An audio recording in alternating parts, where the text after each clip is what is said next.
and then closing. So both are using this process, and it's good to sort of use it because it's almost like the structure. The body has the bones, and that keeps the flesh on. So this is like your bones of the project. You got to do things in these phases to make sure you do them right.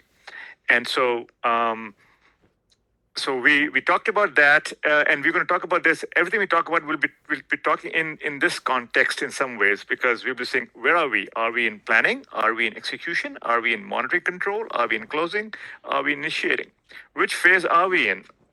Because when you get a PMP question, it assumes that by reading the question you would sort of know where you are, and you get that clues by the keywords that are in the problem.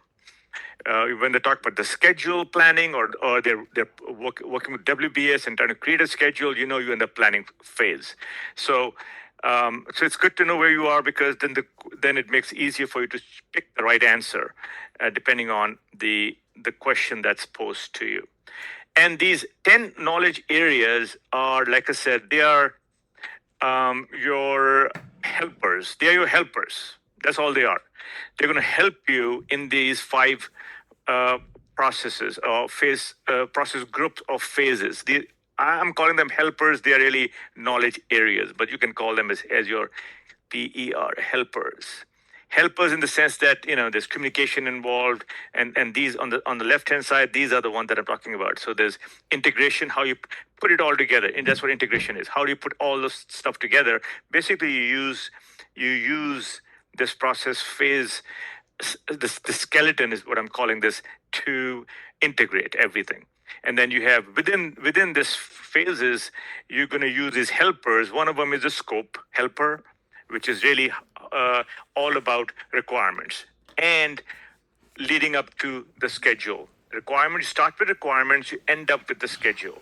If you don't start with requirements, you're not going to end up with the schedule. I mean, you could force yourself to get to the schedule, but you still have to figure out, what should go into it. All of that stuff starts off in the gathering of the requirements. Although from there it proceeds to the scope statement, then goes to WBS, then goes into schedule. So then the time, when we talk about time, we're thinking of the schedule really. And schedule planning is by itself a new chapter, separate chapter, because it has some terminologies, some concepts that are specific to scheduling process. Not a whole lot of them are very easy to understand in terms of you can look at them and figure them out just by looking at them. You just have to know what they are, and that's what we're going to spend a little bit more time on in the scheduling chapter. Schedule by itself is pretty straightforward. There are a couple of elements that go into every schedule, about 5 or 6 of them, and then you track your project based on the schedule. Now, the cost. So schedule is a helper. You got scope is a helper. Schedule is a helper. It tracks your project. Cost, yep. Budget, that's a helper. Quality, resources, the team. It's all about team development, team management. It's all about team motivation. Those are the main 3 things that we're going to talk about when we talk about. Yes, Letters, you have a question. I think you changed the page again, and my page didn't change. I'm still on the same page. Okay, PM processing roles.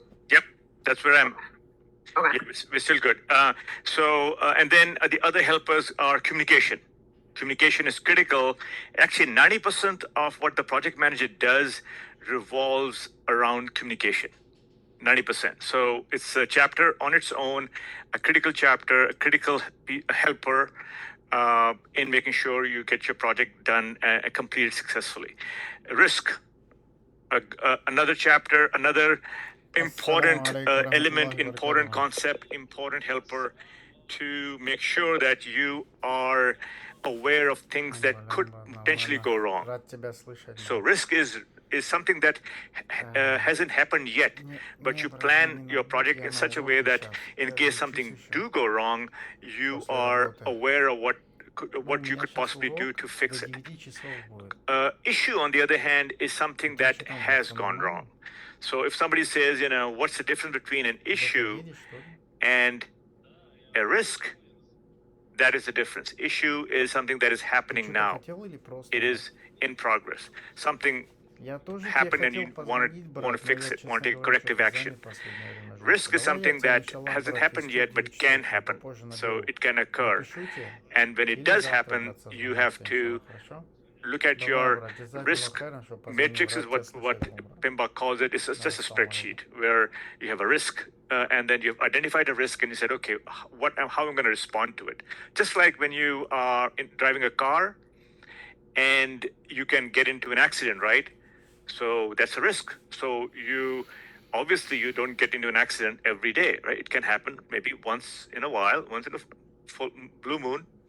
And so that's a risk. You know it's going to happen, or it can happen sometime in the future. So you buy insurance, right? That's your risk response. Your risk response is that I'm going to buy insurance because I know in my mind that it can happen. It can occur. It may never happen, and God forbid, we don't want it to happen, right? But when it does happen, what do? You have a risk response, and risk response is insurance. And that hopefully takes care of the problem when it does occur. So that's why risk is so important in project management. It's not very visible. Risks are not very visible. You have to identify them, right? So when we talk about risk, we're going to talk about that in those terms. Yes, Azim. Sir, good afternoon. So I have a question. I remember in a scope statement, we had a place where we needed to specify the risks. So, and then we needed to specify the mitigations also for the risks. So, in project management, is it always obligatory to find all the risks and to have always an option of the solving? What would be the solving process of the risk? Is it obligation? Like, how do you deal with this, or is it like you may have it if you want to, or you don't need to? Okay, good question. Very good question. So risk identification begins when you sign your charter. In the charter also there is a element called risk in the charter, and at that moment in time all you are worried about is just high level risks. Maybe what if I run out of money, budget? What if I run out of time, schedule? What if and then a scope. What if we added something that was not in our goal? So those are the risks that you are thinking of when you are thinking about the charter at the very outset of the project process of initiating the project. So that's where it begins. Then so as you go into planning, you move from initiation into planning, right, Azim? So once you get into planning, you start to talk about requirements, and you talk about the needs, and you meet the customer, and you start to look at what you're going to be building, how you're going to be designing it, right? You're not actually going to do it until you get into execution, but you're going to talk about how am I going to build it, and how am I going to design it, and how long it's going to take for me to do it. These are the things you're going to be talking about or discussing during planning. And as you're discussing all of these things, you're also thinking about every little piece that is going to be put into your design to make this happen. And in the back of your mind, you may be thinking, what if am I missing something? Am I missing something in my design? And when you say, am I missing something, you're really talking about risks. Is there something I need to identify that could cause my build or my building of the product to go awry, not work? So you are looking at both your hardware, you're looking at your software, you're looking at your team, you're looking at your communication skills, you're looking at your project plan, you're looking at the stakeholders, you're looking at everybody, and seeing if something is missing. Do I have the right people? Do I have the right skill set? Are we putting together good collaborative environment? Are people talking to each other? All of these can end up being risks if they're not planned well, or if you feel that things are not moving like you want them to move, right? So all of these can happen, and you're monitoring. You're monitoring your team, you're monitoring the environment, the space you're in, and you are jotting down things that you observe. Now, those things that are happening, things that have occurred, then they become issues, right? But those things that you're thinking, if I don't, what if there's something is wrong with the hardware. So you ask people, and do we have everything we need? And they say, you know what? Let's take a look at our WBS. Let's look at our requirements. Make sure everything is there, so that when we go to execution and start to build with it, we don't say, hey, something is missing. So risk analysis is all about identifying things that could go wrong, and it begins in the charter at a very high level, moves into planning, and then continues. А кто-то.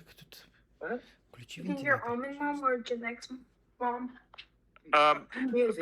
Please mute your phones if you're not asking a question.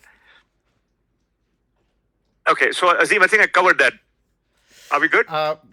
My question was about you partially, but I wanted to understand if we need to always mention mitigations in mitigation. Oh yes.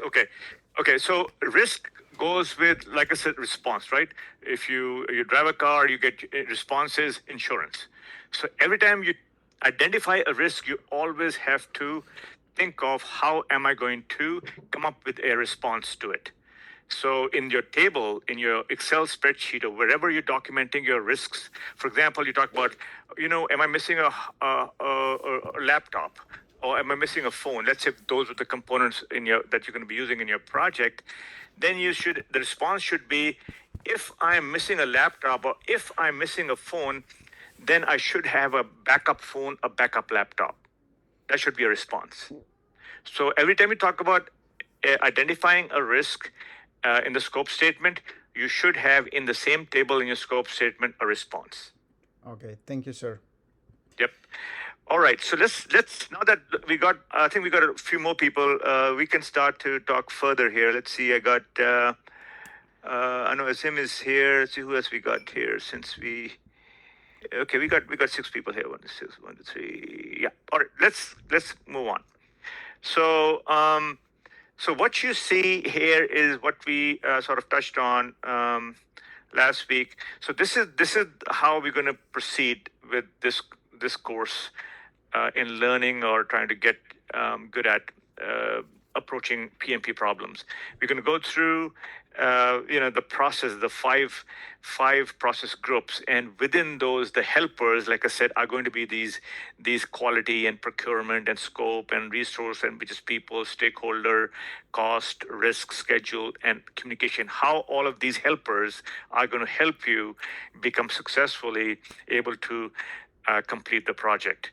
And so you have to look at each one of them and see, what are those things? What do we mean by cost, and what can go wrong with these? Because and so you have to look at each and every one of them in a little more detail to understand how they help you, how they become helpers. All right, so let's move on to the next slide.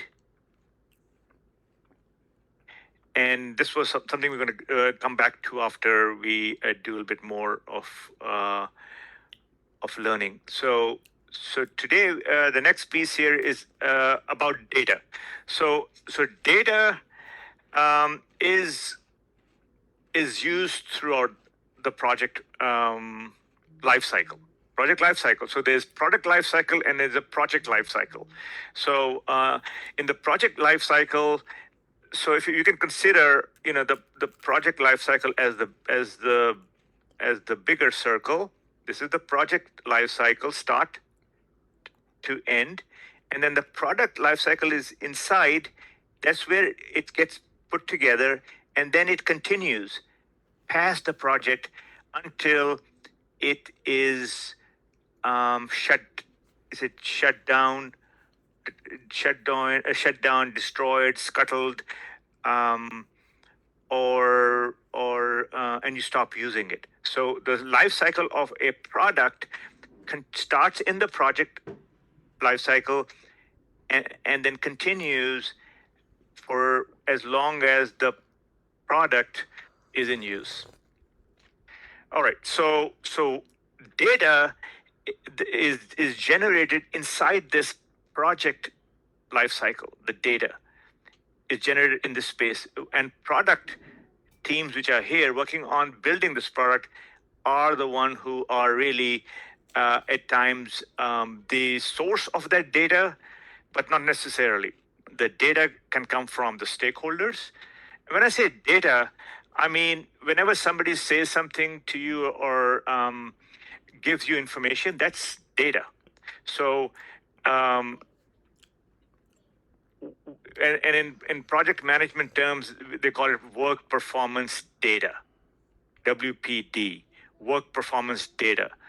And this data by itself is not very useful unless you convert that into work performance information, right? So you could be getting data all day long, right? And it may not mean anything. It may be just noise.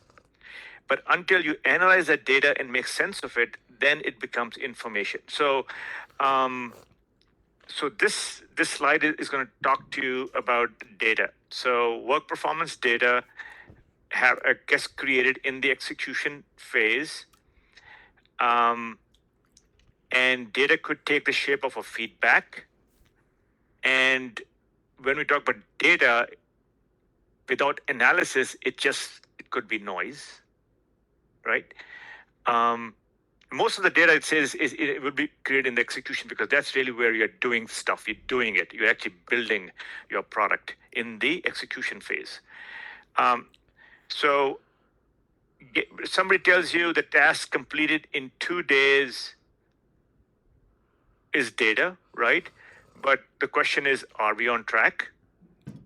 We don't know. And when you start to do analysis on that using your schedule, it becomes information. Okay, and somebody says cost of the task was $200. Okay, that's data. But and once you start to doing analysis, you find out that you are still in budget, and you're not, you're under budget. You're within budget. That means you made some analysis of that information, and now you know whether it's useful data or not. So just telling somebody about something is not enough. You have to compare, do some analysis, and then decide that now we can report on this. So you should not be reporting on any data to anyone unless it has been turned into information, unless it's a fact. And if you hear somebody say something about something and it's not factual or you don't have any basis for it, you should not report it because it's not information yet. It's just data. All right, so that's pretty much what this is kind of showing you here. And then finally, what do you do with information? Information eventually turns into a format, what we call, takes the shape of a report. So once you take the data, you make sense of it, do some analysis, and it becomes information. And now you want to report that information. You can report the information in a couple of ways. You can use it for the stakeholders. For the stakeholders, you can report the information by giving them a milestone report.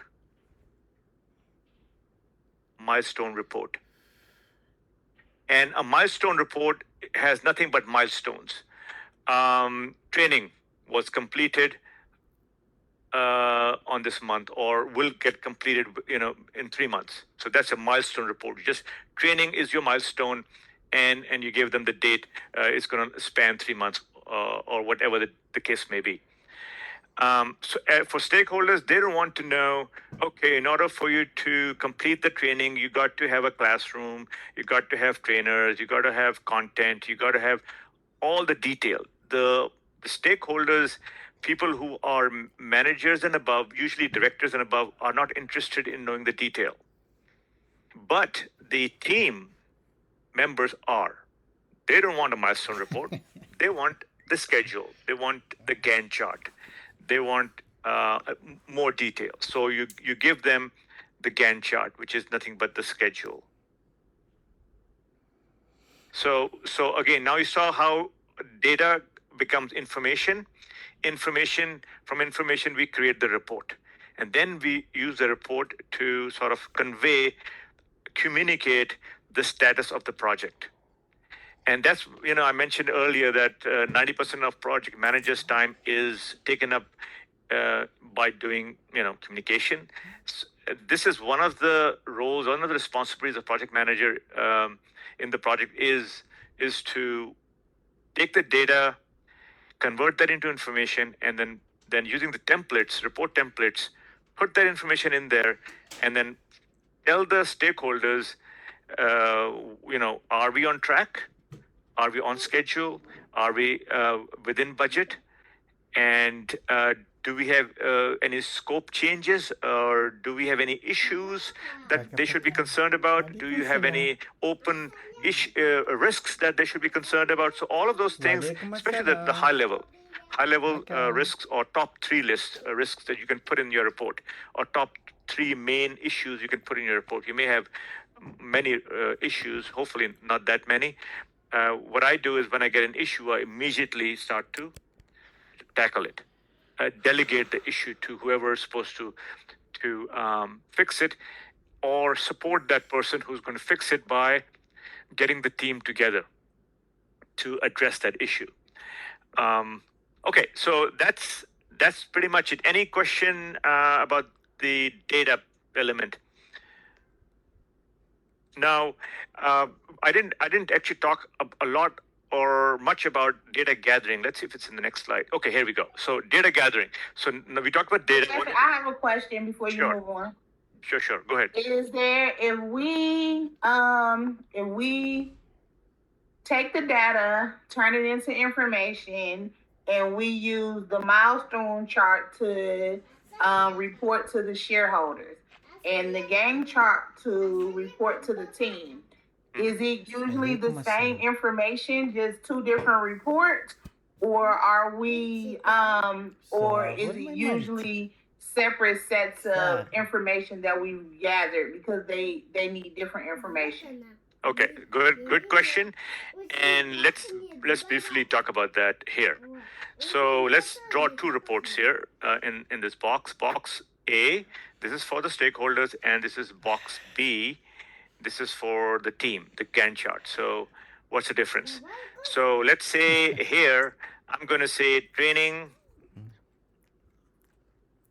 completed, or just training, not even that, complete training. And I would say here, this is we are in August, so we say August, September, and October, and I can put an X here, X. So this is the stakeholder. I'm telling the stakeholder the training is going to start in August and will continue in September and will end in October. And so I put XXX there, or whatever you want to do, to illustrate that. And then for the Gantt chart, I'm going to say training again. I'm going to put training here. Молодец. And under the training, I'm going to say virtual training, virtual classes. Алиска, я люблю тебя. Starting in August, and then virtual start. So in August we'll do virtual, and then in September I'm going to say here we're going to do classroom training. So that will be September. This will be August, and then I could say other things that I want to. Then I could say even before that I could add here create documentation. So under training, I'm providing more detail, task level detail, which I'm not providing in this report. In this report, I'm just giving them a milestone training. Here, I'm giving a milestone, and then I'm putting under that milestone the task which are associated with maybe a resource. So this could be, let's say, Samantha is doing this, and Tom is doing this. So I could put that here also. So this way, a lot more detail, because this is for the team and not for the stakeholder. The stakeholder doesn't care if Tom is doing it or Samantha is doing it. All the stakeholder is concerned about is training is going to start in August and going to end in October. You see the difference now? More detail for the Gantt chart, and less detail, high level for the stakeholders. Now, project Yes, manager. sir. Thank you. Okay, and when a project manager or project coordinator or project scheduler or a project person who is overseeing projects, it's always good to manage projects at a high level rather than at a task level. Sometimes easier to manage it at a high level than to manage at a task level, but again, it depends on the situation. All right. So data. So now that we know what data is, how are we going to gather the data? Data gathering. How does that happen? Like I said, it happens. It can happen in planning. It can happen in execution. Sometimes we do some brainstorming. As a result of brainstorming, we generate ideas, and ideas could be a form of data. Sometimes we do interviews. When we are collecting requirements, we go to meet with the customer and we pose questions to the customer.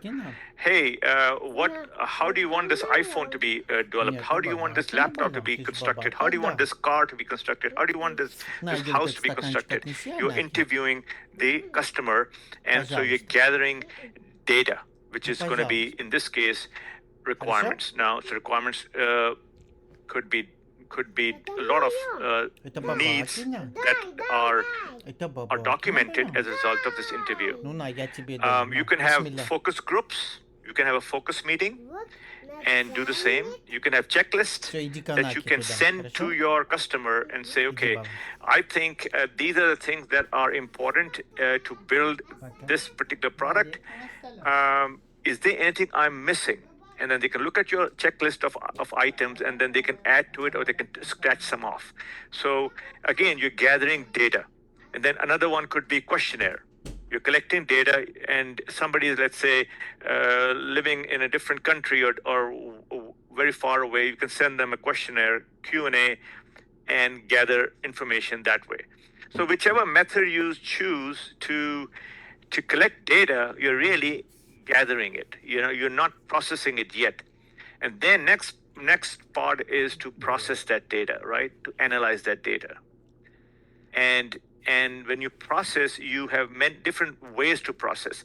Sometimes when you are working with the teams and they come across a problem, so they bring it to you. We cannot solve this particular build issue or testing issue or whatever the case may be, and we're stuck. Okay, you're stuck. Let's figure out, why you're stuck. So root cause is one way you can get down to it. Root cause means that you may have many different reasons for why this is happening. This is your problem right in the front. There may be many, reason 1, reason 2, reason 3, all of these are reasons. But there's one which is really the root cause. And so when you bring people into a meeting and you discuss, brainstorm the issue, you come up with the root cause. And sometimes it takes a couple of meetings to get to the root cause. And another method they use to get to the root cause is what they call is 5 whys. 5 why, WHY. You ask somebody a question, then you ask another question, keep asking questions, you ask them 5 times, different questions about the problem until you get to the root cause. But really, you're boiling down to the root cause. So you got the data, now you're trying to figure out the problem by going through a process. So alternate analysis is something that is similar to where you have 2 options, option A and option B. So alternate analysis all about providing different reasons and then selecting one. Variance analysis means, especially when it comes to budget. So you're off track by how much? How much off am I? How much am I varying from the baseline? Baseline is my starting point. How much am I away from my starting point in terms of budget, in terms of timeline, for example? So variance means how much am I away from my baseline. Talking about baseline, I can talk about baseline right now, actually, since we are on this topic. So there are 3 baselines that we have to worry about. One is the scope baseline. Scope baseline means once you figure out that you want to create an iPhone, that's it. That's your baseline. You just want that and nothing else, right?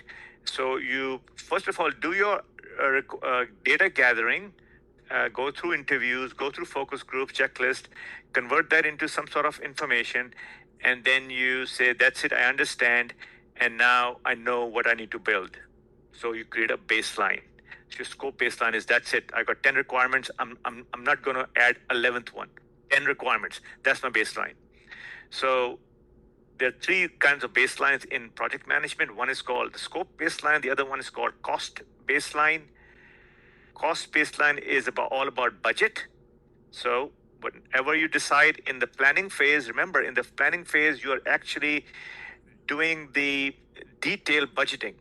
In the charter, in the initiation phase where you're dealing with the charter, you had a very high level charter. Somebody told you, okay, you got $1 million or 300,000 or whatever the case may be to build this house. But once you get into planning and designing, then you really know how much it's going to cost. So once you know how much that is, you come up with a cost baseline. You're not going to change that. Everybody signs off on it. Everybody signs off on those 10 requirements. That's it. But once you go into execution, you build on those 10 requirements. You build based on the budget you decided in the planning. Does that mean you can never change that? Yes, you can change it. You have to go through the change control. To change something in the execution, you have to go through the change control. All right. So, and then the third one, I said there could be three of them. So cost baseline is one, this one, and then scope baseline. And the third one is schedule baseline. Schedule baseline. And schedule baseline, just like the cost baseline and the scope baseline, once you come up with your schedule in the planning phase, that's where you're going to come up with the schedule. Once you sign off, that's it. This house is going to take me 3 months to build. Okay, 3 months to build, $200,000, and it will have these 10 things.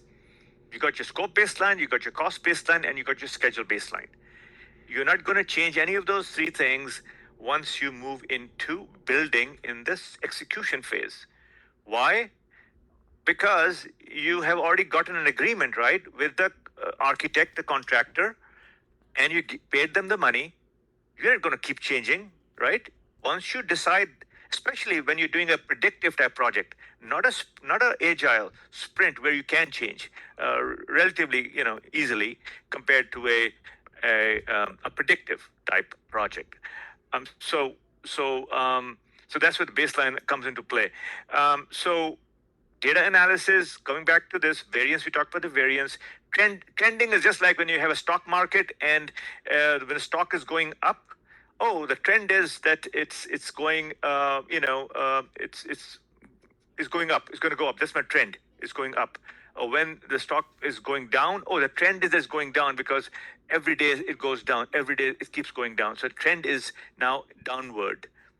When the trend is upward, the stock is doing well. So that's what trending means. When you trend data, you see which direction the data is going up or down, or it's going sideways, like in the middle. So we know what trend analysis mean. We know what variance analysis mean. You're varying from the baseline. How much is it varying? How much is it different from what we decided? So it always should be positive, right? You don't want it to vary too much so that you go into negative, right? Negative means I need more money. And root cause is, why is it happening? What is the reason for why this person is not talking to me? I need to find out what the root cause is. Whatever the person may be saying may not be the correct cause. So you have to dig deeper. Maybe you did something to that person or talked badly about him with somebody a week ago, and then person found out and he's not speaking with you, and you're trying to figure out what the root cause is. Why is this person not speaking with me? That's what root cause is. In project language, root cause is when things go wrong, you find out why they're going wrong. Alternate analysis is about options. What option do I have? Option A, option B, option C. All right, all of these require data. All of these require data for these different types. Now that you know all of these things, the question is, how are you going to represent them, right? How are you going to represent this data? Alternate analysis, variance analysis, trend analysis. One method is charts. Just like we said, reports you have to, for Gantt chart and your milestone chart. So that's one way to represent. So you have to represent data, right? You have data gathering, data analysis, and data representation. So I hope that all that makes sense now. And if you don't represent data, like right now, I'm just talking to you about these concepts, and I'm not showing you anything. So it's not very clear to you in your mind, what does a milestone report looks like, or what does a Gantt chart looks like. But eventually you'll see those, and then you'll say, aha, now I have seen them because the data has been represented to me. All right, so moving on. CR. Whenever I write CR, I'm talking about change request. Change request is what I was alluding to earlier, that in the execution phase, change requests are going to be coming to you, are going to be presented to you by anyone. It could be the stakeholder, it could be the team member, it could be the vendor, it could be the sponsor, it could be you could be the one coming up with a change request. So now when you are in the planning phase and change requests are coming, you're just ignoring. I mean, you are not ignoring them, you're just planning with those changes, right? You're planning with those changes, designing with those changes. But once you go into execution, you have got your baseline. Here you are in planning, and you got your three baselines now: scope, cost, and schedule. Almost like you put the stake in the ground. Here's your stake; it's in the ground now. You don't want to move the stake, right? And here was your planning in your planning phase. Changes are coming here. Fine, your data gathering. You're talking to people, finding out their needs, designing. So there's a lot of changes happening. It's very dynamic here. But once you have your stake in the ground, baselines, you got your schedule, signed off scope statement, signed off budget, you're going to move into execution. Here, you are going to be very careful about changes, the CRs. Now, if you have an agile methodology, it's relatively easy to make a change, relatively speaking. In a predictive or a predictive method or waterfall type method, you are going to have to go through what we call change control. And all you're trying to do is trying to come up with a corrective action for your change, right? So you got to change. Now, does that mean that for every small change, I'm going to have to go through the change control? No, that's not true. And you should not. You're going to be wasting your time if you do. You're going to go through the change control for changes that are going to make you change your scope, make you change your budget, make you change your schedule. The triple constraint, the triangle: scope, cost, and schedule. So this is your triple constraint, the triangle. So as long as it doesn't impact, so the word here is impact. As long as it doesn't impact this change that you are bringing to, let's say, the project manager, the team or stakeholder or whoever, as long as it does not impact the scope baseline, the budget baseline, the schedule baseline, you are good. You can take the corrective action and go along your business. Keep building what you're building in the execution phase.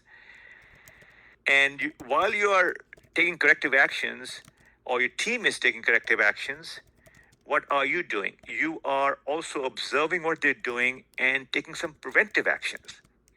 What do I mean by preventive actions? If you see something is not being done well, you could talk to the team and say, let's change our process and let's do it this way because I think it's more effective. It can increase our productivity and speed us up. So you could take preventive actions as you see fit. Corrective actions if things go wrong and you want to correct them. So those are the two things to keep an eye on in the execution phase. So defects are happening, right? These are the defects. Something is broken. These are your issues right here. The defects are your issues. You're building something and something breaks. Defect. For example, in a software environment, we're building a software website or an application, and then you are testing it, and it bombs because there's a defect, right? And so you got to fix that broken component. Take a corrective action. So add more work, decrease project work. So your preventive actions are supposed to help you, right? They're supposed to help you lessen work and lessen cost and increase productivity. Corrective actions are really there to fix things that are going wrong as a result of defects. Those corrective actions, if they turn into big corrective actions, big ones, they have to then go through change control. CC, change control. And we'll talk about change control and CC a little bit later. But the only thing you got to keep in mind is every time you have to go through change control, you have to look at the impact. Impact, because you may have to pay, ask for more money. You may have to increase your scope, which means money. And you have to change your schedule, which means time. Maybe you need more time. So that's an impact. And if that happens, you have to be careful because people, stakeholders or sponsors don't like changes too much. But that's why planning has to be done well, right? That's why do we do planning in the first place? We do planning so we minimize changes. And that's what the project manager is supposed to sort of do also. Do good planning so that there are less changes when you are trying to build on those plans.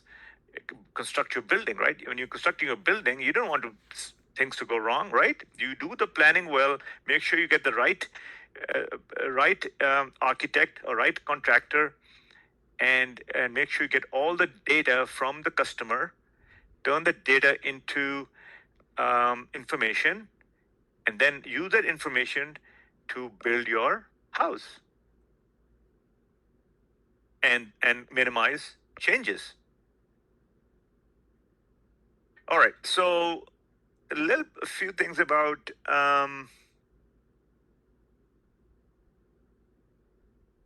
okay, let's see what his, how to change this. I'm going to take a quick, we're going to stop for a second. I'm going to go back there. All right. And move this right here. All right. Decision making. So that's another topic here that we need to talk about. We talked about data analysis, data representation. Now we're going to talk about decision making. Now we got data, we have done the analysis, we got a report, and the report says something has to be changed. Maybe the design has to be changed. That's what the report is saying. Or let's say, as an example. And so how are you going to make decisions? One way is to vote, right? Come up with your alternative options and then vote on that. You could vote. You could, these are the multi-criteria decision is where you have to choose between decision A and decision B. When you make a table, a matrix that lists different types of criteria and then evaluate an idea based on those criteria. For example, a project manager would use different criteria when selecting a team member, such as their availability, experience, education, and cost. You can use that. And then autocratic is where obviously when one person decides, that's another way to do it.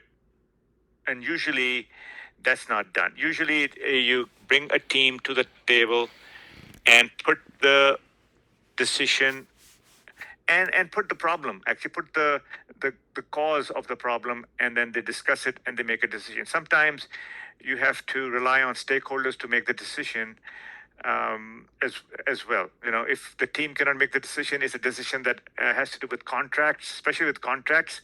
You bubble the decision up to the stakeholders, sponsors, and they make the decision. That decision would be sort of an autocratic decision because they're going to make it themselves. One person, or maybe a couple of the sponsors may make it together. So these are different ways of making decision, depending on the situation. Voting, multi-criteria decision analysis, where you have some reasons and you're looking at those reasons and you're making decisions, or you give it to one person and that one person decides. It becomes an autocratic decision making. It's not preferred. Autocratic decision making is not preferred.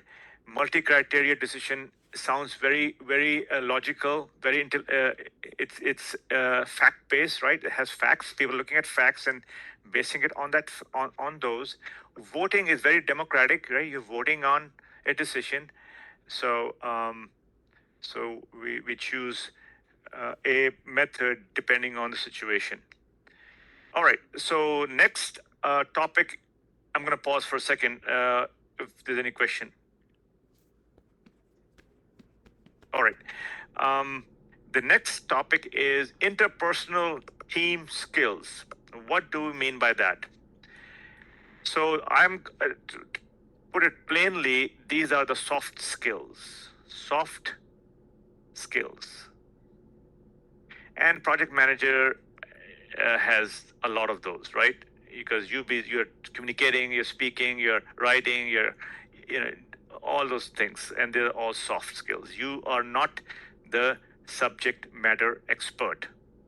The project manager is not this subject matter expert, not the SME. He or she is not an SME. We are actually a subject matter experts about project process. We are good at that. But we're not good at building something or testing something or training somebody. We're not good at those things. And so we engage with subject matter experts who are good at analyzing, drawing diagrams and building stuff and constructing things and are good at technology. But so we are going to engage them to actually do the building. So in order for us to do that, in order for us to engage people who are good at the technical stuff, which I would consider as the hard stuff. So hard skills. They have the hard skills. Your builders, your testers, your trainers, your change managers, your not change managers, they have soft skills, but the builders and testers and trainers, those three. And even the designers, they're also I would consider them to be people with hard skills. So in order to work with your team, in order to work with stakeholder, in order to work with anybody and everybody in the team, you got to be able to actively listen. And how do you know that you're actively listening?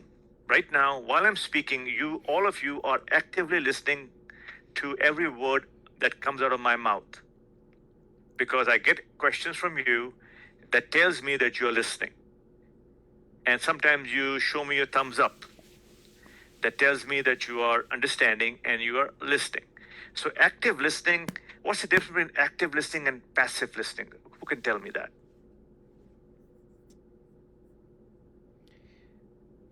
Active listening is the one who participates not only by listening but also by joining the conversation, probably giving some options of giving some answers, giving some his own opinion. And passive is the one who is just listening without any participation at all. Very good, very good. So interaction. So interaction is the main thing. So passively you're listening, but you're not interacting. So there's no way I know that you are able to understand what I'm saying. So yeah, it's always good to listen and then ask questions to sort of. Sometimes you have to repeat in your own words about what you have just understood. So and that's the best way to go about this. Always listen. And a lot of times we listen more and say less, although when you're teaching it's just the opposite, right? We say more and listen less, but we have to do both actually. So that's one, active listening. You got to do a lot of that. The other one that we will talk about when we're in the communication chapter or resource chapter, which is the next chapter actually, we're going to talk about conflict management. And anytime you bring team together, you are bound to have conflicts on that team. And the project manager will have to resolve those conflicts in order to move forward. So we will be discussing different methods used to manage conflicts in the resource management chapter, like I said. So how do what's my trick? What's my trick of minimizing conflict? I have a couple of things under my sleeve in my toolbox. One is I make things very transparent. I don't hide anything. I make things transparent. So if I'm doing something wrong, somebody's going to tell me I'm doing something wrong and not talk behind my back. Okay. So I'm going to be very transparent. And also I'm going to try to give everybody the same information. I'm going to be transparent by giving them the same information and making sure everybody knows what they have to do. And that's very important. Roles and responsibilities, right? Roles and responsibilities. You got to make sure that the roles and responsibilities are defined for everyone in your team. And we do that using the RACI chart, RACI. RACI chart, and we're going to look at that further down when we go to the resource management chapter, which is going to be next week. So what is a RACI chart all about? It's RACIs are for responsible, who is accountable, who is a consultant, and who is the one who should be informed. So you sort of drop a little chart and you write down the tasks that person A is going to be doing, and then what is the responsibility is going to be. Is he going to be accountable, is responsible, or a consultant, or should be informed? Like most of the tasks that are out there, PM is informed. He's not and accountable, obviously. All right. So conflict is another aspect or component of interpersonal team skills. Facilitation, very, very important team skill that the project manager is going to have to know. How to facilitate a meeting, how to facilitate a discussion, and it could be with any stakeholder. It could be with the sponsors, it could be with the team, it could be with the vendor or customer. How to facilitate a meeting or facilitate a discussion, and obviously you need some sort of basis or something to go with, some sort of helper. You need a helper, and the helper is your agenda. Everything you do, you need helpers, and so to facilitate, you got to have a good agenda, and that guides you, helps you facilitate. All right. So when we get to the communication chapter, we'll talk more about that. Meeting management, another interpersonal skill. You should know how to manage a meeting, and try to again have a helper, again an agenda to use. And sometimes you are the main facilitator, sometimes you are a secondary facilitator or meeting monitor or meeting host. I would say host. You're hosting the meeting, right? You're a host. Okay, so those are the skills that are important skills for the project manager. All right, so let's do a little walkthrough of the five processes. This is going to be a walkthrough. What exactly goes on in those 5 processes? Let's take a look at this. So when you're initiating, you are dealing with the charter, right? That's something that's high level goals, high level reason. Why am I doing it? This project, high level constraints, high level assumptions, high level risks, high level timeline, high level stakeholders, high level budget. So the point here, this is the stakeholders here.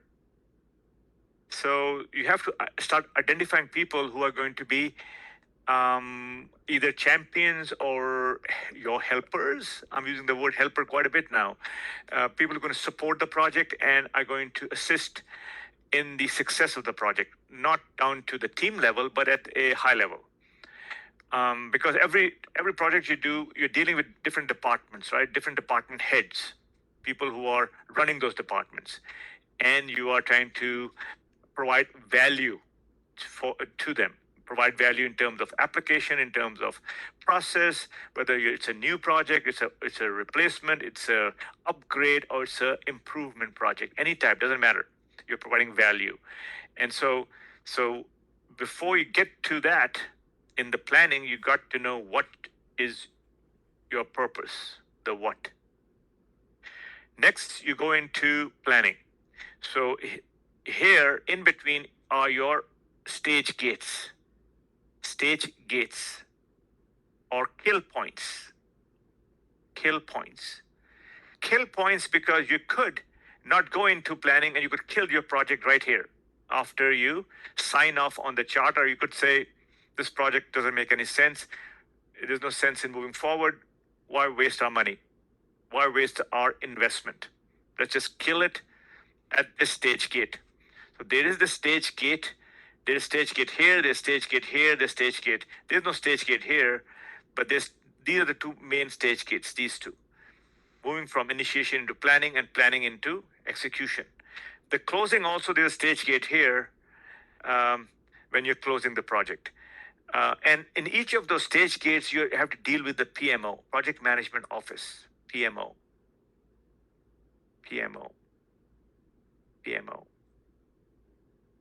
So now we're talking about the process here, right? And these are the 5 phases every project goes through, for the most part. So we talked about initiating, what's in the charter, and these are the things that are in the charter.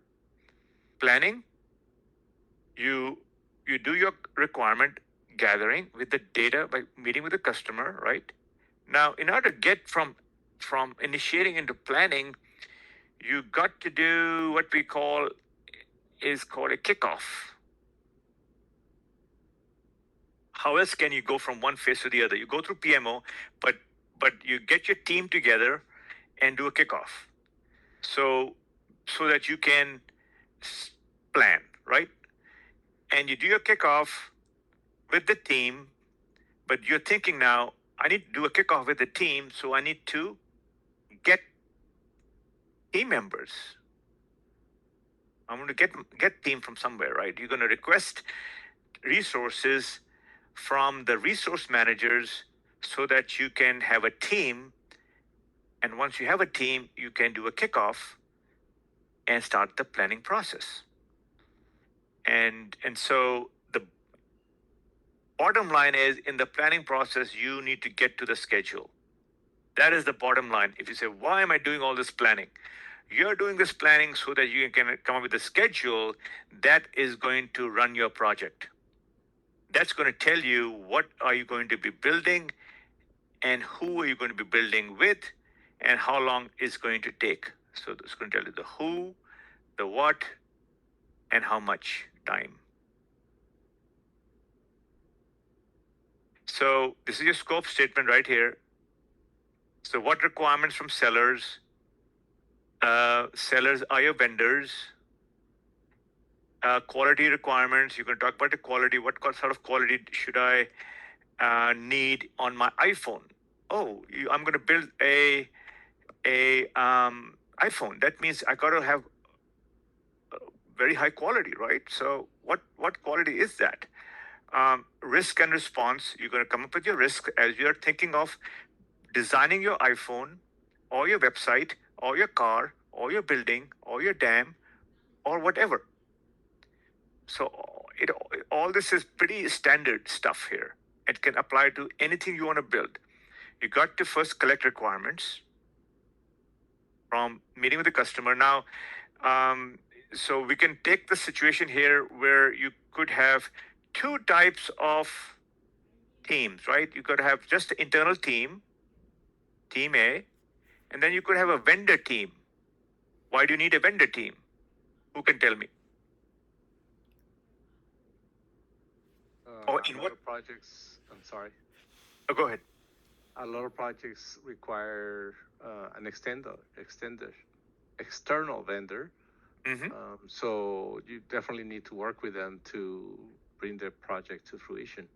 Absolutely, absolutely. So, if let's say you are building a website, and I gave this example before last week also, and you don't want to engage a vendor, you don't need Team B.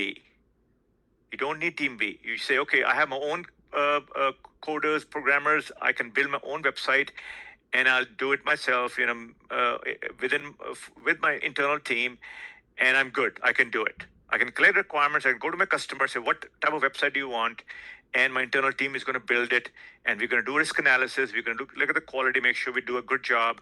And we're going to get approval, complete a scope statement, come with the schedule, and start to run a project of building this website. On the other hand, we say, nope, we are going to engage a vendor from outside and let them do it. So we'll have a team B. It'll be team A, our IT, who's going to support that website once it's operational. And then team B, who is this vendor, we're going to engage and go through the procurement process, which we're going to talk about in this course. And in the procurement process, we go and we select a seller or vendor. We call vendors sellers. They're called sellers. We are the buyers, they are the sellers. So we're going to get a vendor, and then the vendor is going to come in, and we're going to tell the vendor what we want, and they're going to build it for us. And again, same thing is going to apply. There's going to be a schedule. And when we're dealing with a vendor, we are dealing with a contract. Always remember that. When you deal with a vendor, you're dealing with a contract. When you're dealing with internal team, you're not dealing with a contract. Because there's no reason, right? With a vendor, you got to have a contract because you got to pay the vendor via the contract. And the contract sort of binds the vendor to fulfill the terms of the contract that you and the vendor have sort of sat together and decided on. And there are a lot of things that once you get a vendor, you decide, hey, security wise and all of the other insurance and all of those detail. And we have actually a chapter which is called procurement where we can talk about the contract. So I'm not going to go into it right now. But just keep these things in mind as you're building this process step by step for you over the course of this eight weeks. So when you go into this, and when you try to tackle these PMP problems, you understand where they're coming from, where these problems are coming from, what's going on, because all of these things are happening depending on the type of project you are involved with. Okay, it's 7:45. Let's take a 10-minute break. So let's come back here. Okay, let's come back here 8 o'clock sharp. Give you 15 minutes, and then we'll continue.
I hope everyone is back. All right. I see some faces. Great. So let's keep moving forward. All right. Thank you, guys. All right. Let's move forward to discussing or doing this walkthrough. All right. So, any question before we continue along this path here? All right. So we were talking about planning, right? We moved from initiation into planning, and I said the key deliverable. So this is a deliverable right here. What is a deliverable? Anything you deliver, it's called a deliverable. Now, deliverables could be of different sizes. So the final deliverable is your product, your service, or your result. That's your final deliverable. So this is not the team's deliverable, although team is going to help you, but it's the PM who's really going to have to put it all together by working with the team. The team is going to ask the PM is going to ask the team for information. Remember the information about the tasks that are required to complete this milestone, complete this deliverable. The PM is going to ask them, okay, we gathered the requirements, and now that we have the requirements, let's break it down, decompose those requirements into by looking at the WBS, and then now we have looked at the WBS, which is a secret sauce, and you want to look at the task. But I don't know, as a PM, I don't know all that would be required to build this product.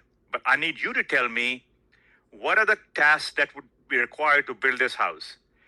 I'll take your information, your data that's going to give me, turn that into information, and then I'm going to build the schedule for the team, for the project, based on the data that they're going to provide to me. But I'm the one who's supposed to ask the right question, right? I need to get them together in a team and say, okay, let's look at the WBS. Let's look at the WBS, which is based on the requirements, and break it down, decompose it into different areas of the build. You know, some would be, for example, plumbing area, electrical area, this area, that area. Or in case of website, there may be the front end, what you see, and the back end, what you don't see. Different teams working on different aspects of the website. I say, okay, we have broken it down. We know there's a front end. We know there's a back end. In the back end, there are different components: there's database, security, and a platform. You know, the servers and whatnot. So there's different teams working on different components of the back end. You go and tell me how to the setup that's in the back end. Give me the task that it would take for you to put the setup together, and then I'm going to take your task and I'm going to take your the schedule estimation of the amount of time it's going to take you to complete that and build my schedule. So all of that planning is done by the PM, but with the team, by the PM with the team. All right, so we build the schedule, and now we've gone through the stage gate, and now we are in the execution phase, or or group.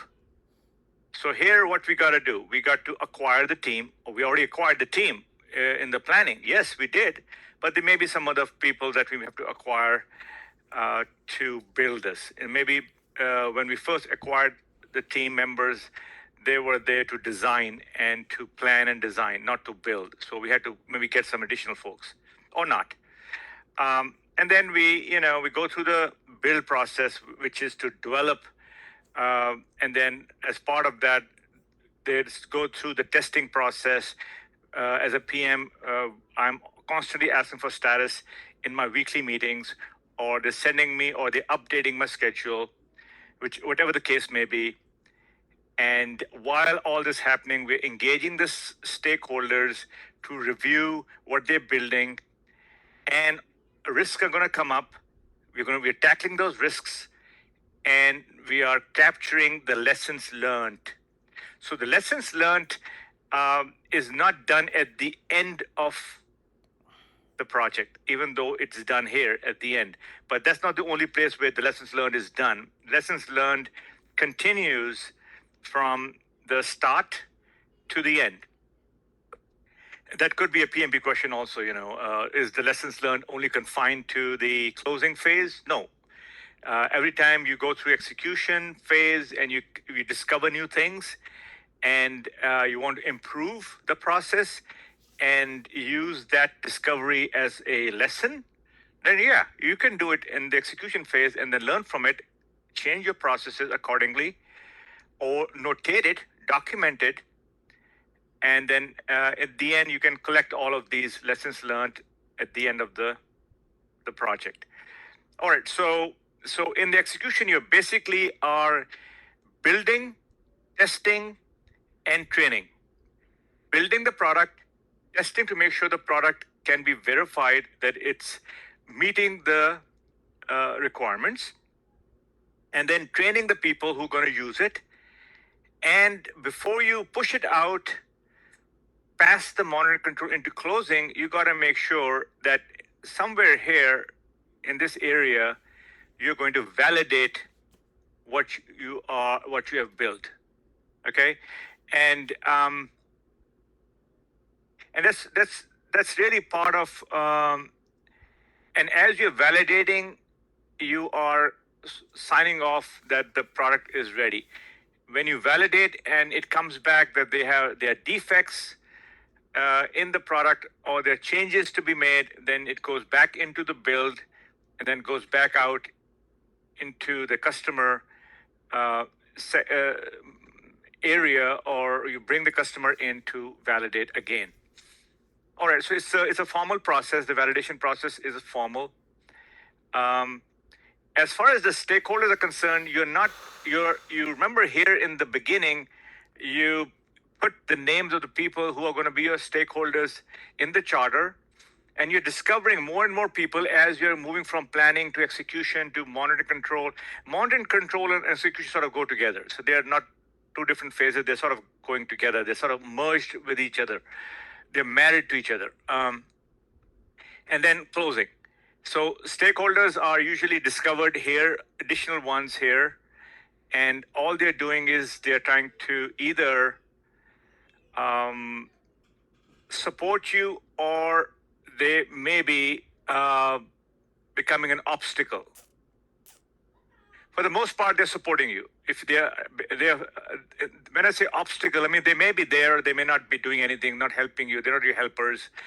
You just have to make sure that they are included in your reporting, right? Transparency. Everybody should know everything that's going on. You're reporting your statuses to everyone, and if there are some stakeholders who are interested but not helpers, not helping, you should at least inform them of what's going on, just to play safe.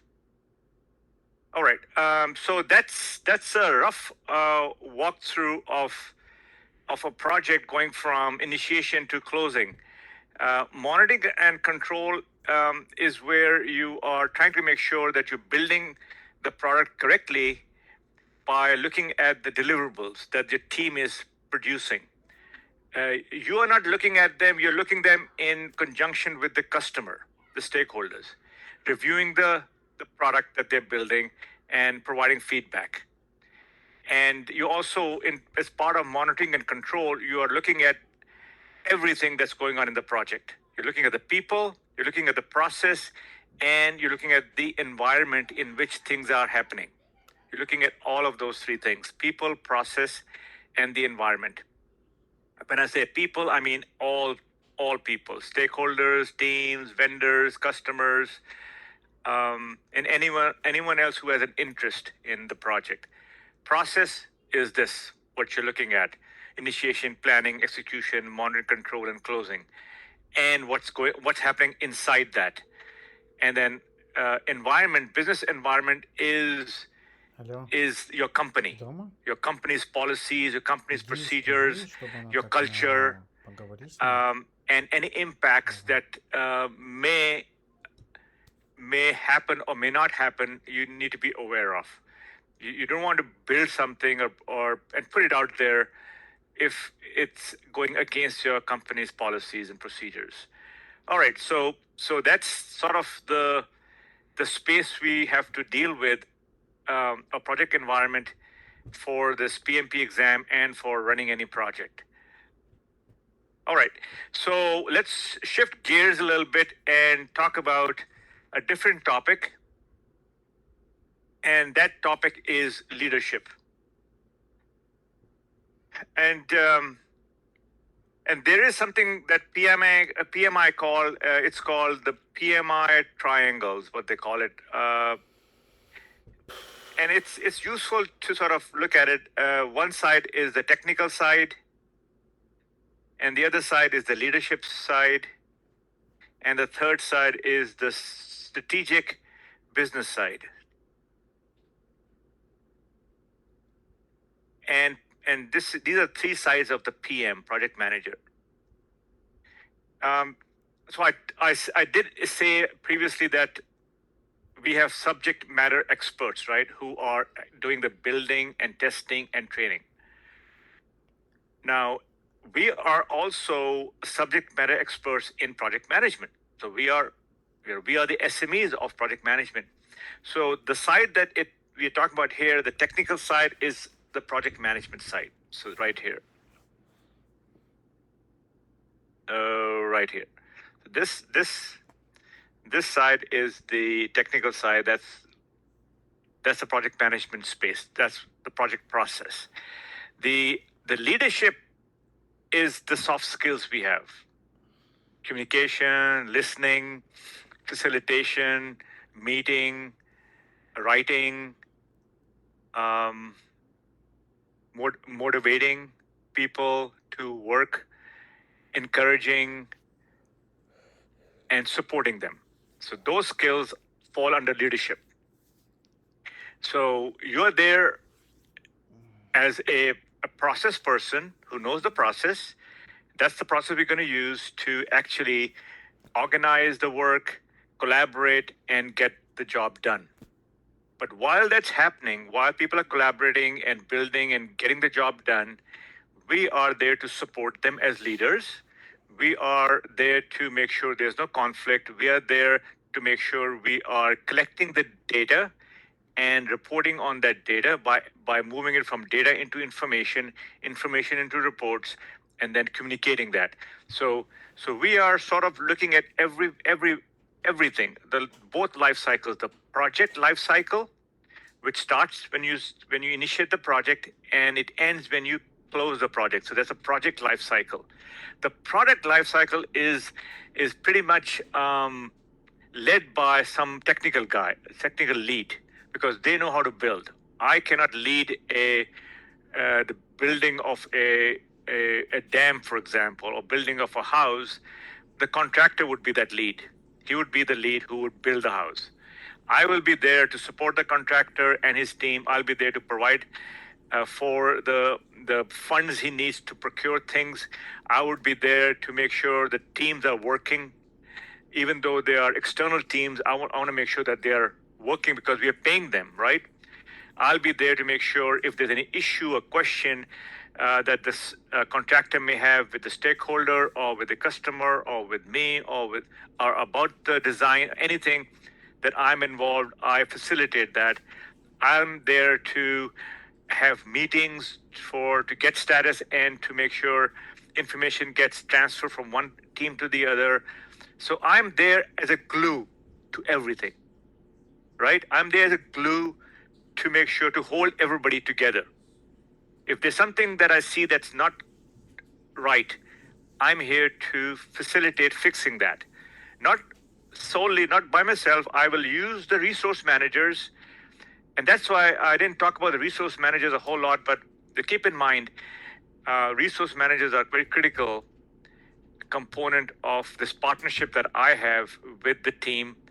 I have a partnership with the resource manager whose resources I'm using. I have a partnership with the vendor whose team is working on the project. I have partnership with the stakeholders or the sponsor who has given me the funds and the team to get the job done. I'm in partnership with the stakeholders to make sure that their needs are met. If they come up with some question or they come up with some requirements, if they have some issue, I help resolve those issues. And I also report to them, report to everybody, but to them. So you see, there are these leadership responsibilities that I have that could seem like communicating, could seem like interpersonal skills, could seem like motivation. Any of those things, all of those are soft skills. So let's, keeping that sort of a background, let's look at the types of leaders that are out there. So there's one type of leader is called laissez-faire. I think it's a French word. Laissez-faire means he's the type of leader, he or she is the type of leader who's a hands-off leader. He's going to tell you what to do, and he's going to make the big assumption that you know your job, go do it. He's just going to want to see the reports, and he'll let you do it. He'll give you the autonomy to do the job, to get the work done. And that's a laissez-faire. Sometimes it's good to have somebody who's hands-off, and so some people like people who are hands-off. They give the stuff and then move away from that. My recommendation is that you hands-off is good, but then some, especially if you are that type of leader, that you have put the process together, you got the team, and they are doing the work. You got the schedule, you're tracking them with the schedule, you have these meetings, 2 or 3 meetings a week, you meet with them, they have their autonomy, you've empowered them, they're doing the work. And sort of looks like it's a laissez-faire type leadership where they're doing the work and I'm just observing, documenting, reporting, paying the bills, whatnot. You should also become hands-on when the time comes to actually put together the schedule. That's the time when you have to get hands-on. You cannot do that task hands-off. And sometimes you have to dig deeper when you're doing the schedule, detailed schedule, to find out exactly that you have the exact plan and that you have a detailed plan.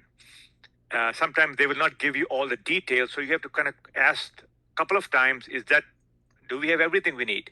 Is anything missing? So that's where you have to be a hands-on type person, not hands-off. All right, so that's one type of leader. What's the other type? The other type is transactional. This is the type of leader who is going to want to see action. He's an action-oriented leader. And he wants you to prove that you know your stuff. And he wants to see results. He wants to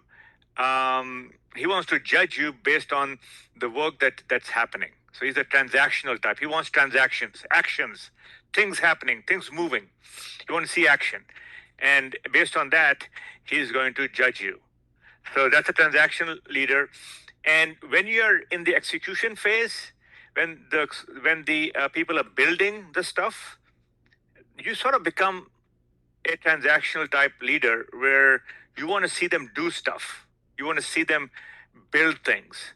So you turn away from hands-off, laissez-faire, into a transactional type leader, and you want to show me what you're doing. Show me the deliverables.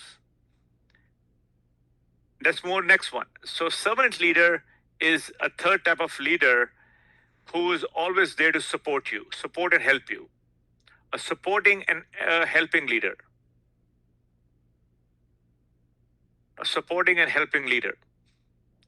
And that one is sort of in the works when you're doing an agile type project. When you're doing an agile or scrum type project, you have a servant leader. He is sort of hands off, but very supportive, very helpful, and you ask him anything, he'll help you get things done. He's there watching you, helping you. He's like almost like he is your sidekick, sort of your sidekick. He's sort of helping you, supporting you. Because why is that the case? Because these sprints are every 2 to 4 weeks. The sprint, agile sprint type methodology is where you do build within 2 to 4 weeks. It's a short time box type environment, and so it goes very fast. And so you need support. You need people to be very supportive. If you have a roadblock, he's there to help you with that. So, so servant leader is really very helpful type of leader for a situation like this. Now, you can still be a servant leader if you want to do let's say, a predictive, or you're building a house. You can still be a servant leader, helping and doing stuff. I mean, you can put on different hats, right? You can be a laissez-faire, you can be a transactional, you can be a servant leader. So you can wear these hats depending on where you are, what's needed. Charismatic is where persuasion is needed, where you have to persuade people to do things, where you need certain decisions. You need, let's say, you need a resource, so you're becoming very charismatic. It all depends on what the need is. So you got to be, charismatic, persuasive type of a leader. So the last one is interactional. I think interactional. He is both transactional and charismatic. So now when we do problems and if they're problems, they're going to describe a certain type of leader, and then you sort of have to keep these in mind to be able to answer those questions. So that's where you're going to apply the leadership traits that I've sort of highlighted at a very high level here. All right, let's keep moving. So what else does a leader do, and what other characteristics you would find in project leadership?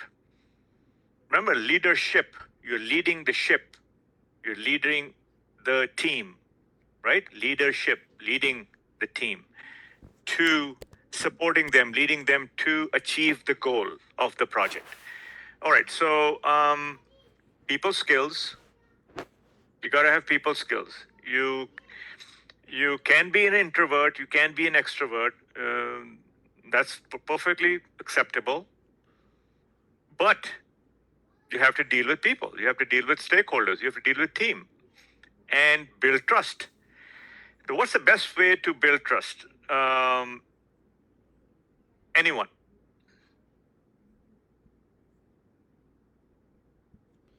Be open with others, Finding, team members.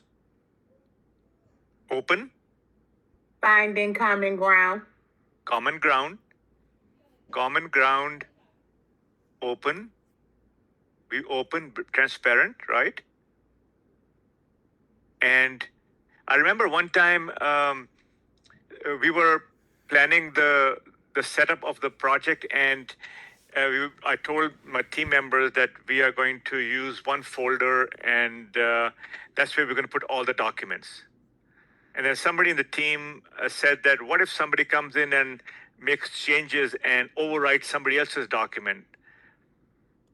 And I said, we are going to use one document, one-stop shop, and we're going to work together. And I'm going to be also putting my documents in there, so nobody should fear that somebody's going to override, because we're all going to trust each other. We're all going to go to the same spot. We're all working together, and we're going to share the same information, and it's going to be pretty much open, common ground, transparent. So, and respectful. Obviously, respect comes with trust. Also, you have to respect people of their opinion, and not be constructive in your criticism. Right? Be constructive in your criticism. Learn from each other. partner with the team members, give and take, and get to know the team member by knowing their strengths and their weaknesses, and that happens over time. So there is a process you go through when you put together a brand new team. When you put people together, initially there's going to be some forming. They're going to form, and then slowly they're going to norm, and then they're going to storm, and then finally they're going to perform. So there'll be a couple of phases they'll go through before they start to perform, and by the time you reach that cycle, that performing level, they pretty much know each other.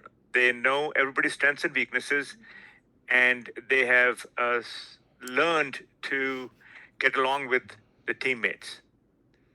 And where does all this happen? It happens in the planning phase, not in the initiation, because you don't have resources in the initiation. You only know that you need people in the charter. But when you go into planning, you got to have a team, right? You request a team, and you got your team. Now you have to, once you get the team, you start planning. So when you start planning, that's where they all meet each other, and then we plan together. You tell them how you want to do it. How do you want to do the planning? What's the process? What are the documentation tools? What are the mechanisms you're going to use for collaboration, for openness, for transparency? And in that process, you're going to build a sort of a team charter with the team, and we'll talk more about that when we get to the resource chapter, which is coming up next week, where you'll have this deliverable called the team charter, and it'll have some items you're going to put in there so that teams can relate to it and can work together based on those items. Things like, we're all going to be using this mechanism to do our work. We'll be meeting, once a week to discuss our issues, concerns. So there will be some sort of mechanism built into the team charter to assist the collaborative environment, creation of a collaborative environment for the team, so they can work together. Okay, so that's about people. So leadership skills, you should have that skill to do all this. Now, how will you get that skill? By knowing the tools, right? You will know that I'm going to have a team site, I'm going to have a Google site, a team site, I'm going to have a folder, I'm going to have these templates, and I'm going to have meetings, I'm going to have a schedule, and I'm going to have requirements, I'm going to do. So you've got to know the process of how things are going to move from initiation all the way through planning into execution. So you've got to have your process, which is what you're learning here. And this process is your toolbox. That's your technical knowledge. That's your expertise. And you're going to use this, and you're going to learn about people, how to manage people, how to partner with people, how to get along with people, and be the neutral person. You got to be the neutral person. You're not going to take sides. You're just going to stay neutral. Look at the facts. Base everything on facts, not on data, but on information. See the difference? Data and information. You have to go through some analysis, learn what the data is saying, and then come up with some solid factual information that you can use to make decisions. All right. So, so if you hear something from somebody, you're not going to take that face value. You're going to analyze that and make sure it makes sense before you apply that to decision making. Negotiation. Okay, so a leader should be able to negotiate for resources, for time. If you need more time, you have to work with the team, the stakeholders, the sponsors, and justify why do you need more time, and the approach. Negotiate the approach. I want to do agile, or I want to do predictive. Which way I'm going to go? You're going to sort of discuss with your team, come up with the method, and or sometimes you have to negotiate. This is better than the other one. So a little bit of negotiation is good. You don't need to be a quote unquote negotiator. You just need to have some negotiating skills to be able to negotiate on resources, on schedules, with the team and with other people to convince them. You have to sometimes you need to be persuasive in why you want this way. Always have a reason, some sort of facts. Without facts, you cannot negotiate, you cannot persuade, you cannot solve problems if you don't have facts, information, not data, information. I mean, you could persuade it without information, but it'll be difficult for people to sort of, go along with that. Okay, communication, formal, informal, getting feedback, and you got to keep politics away from the team. In other words, if there is an issue, there's a concern, you try to resolve that. And that's what it means by politics away. There are going to be concerns from stakeholders. Hey, we don't like this way, or let's change it that way. I want this to be the method to use.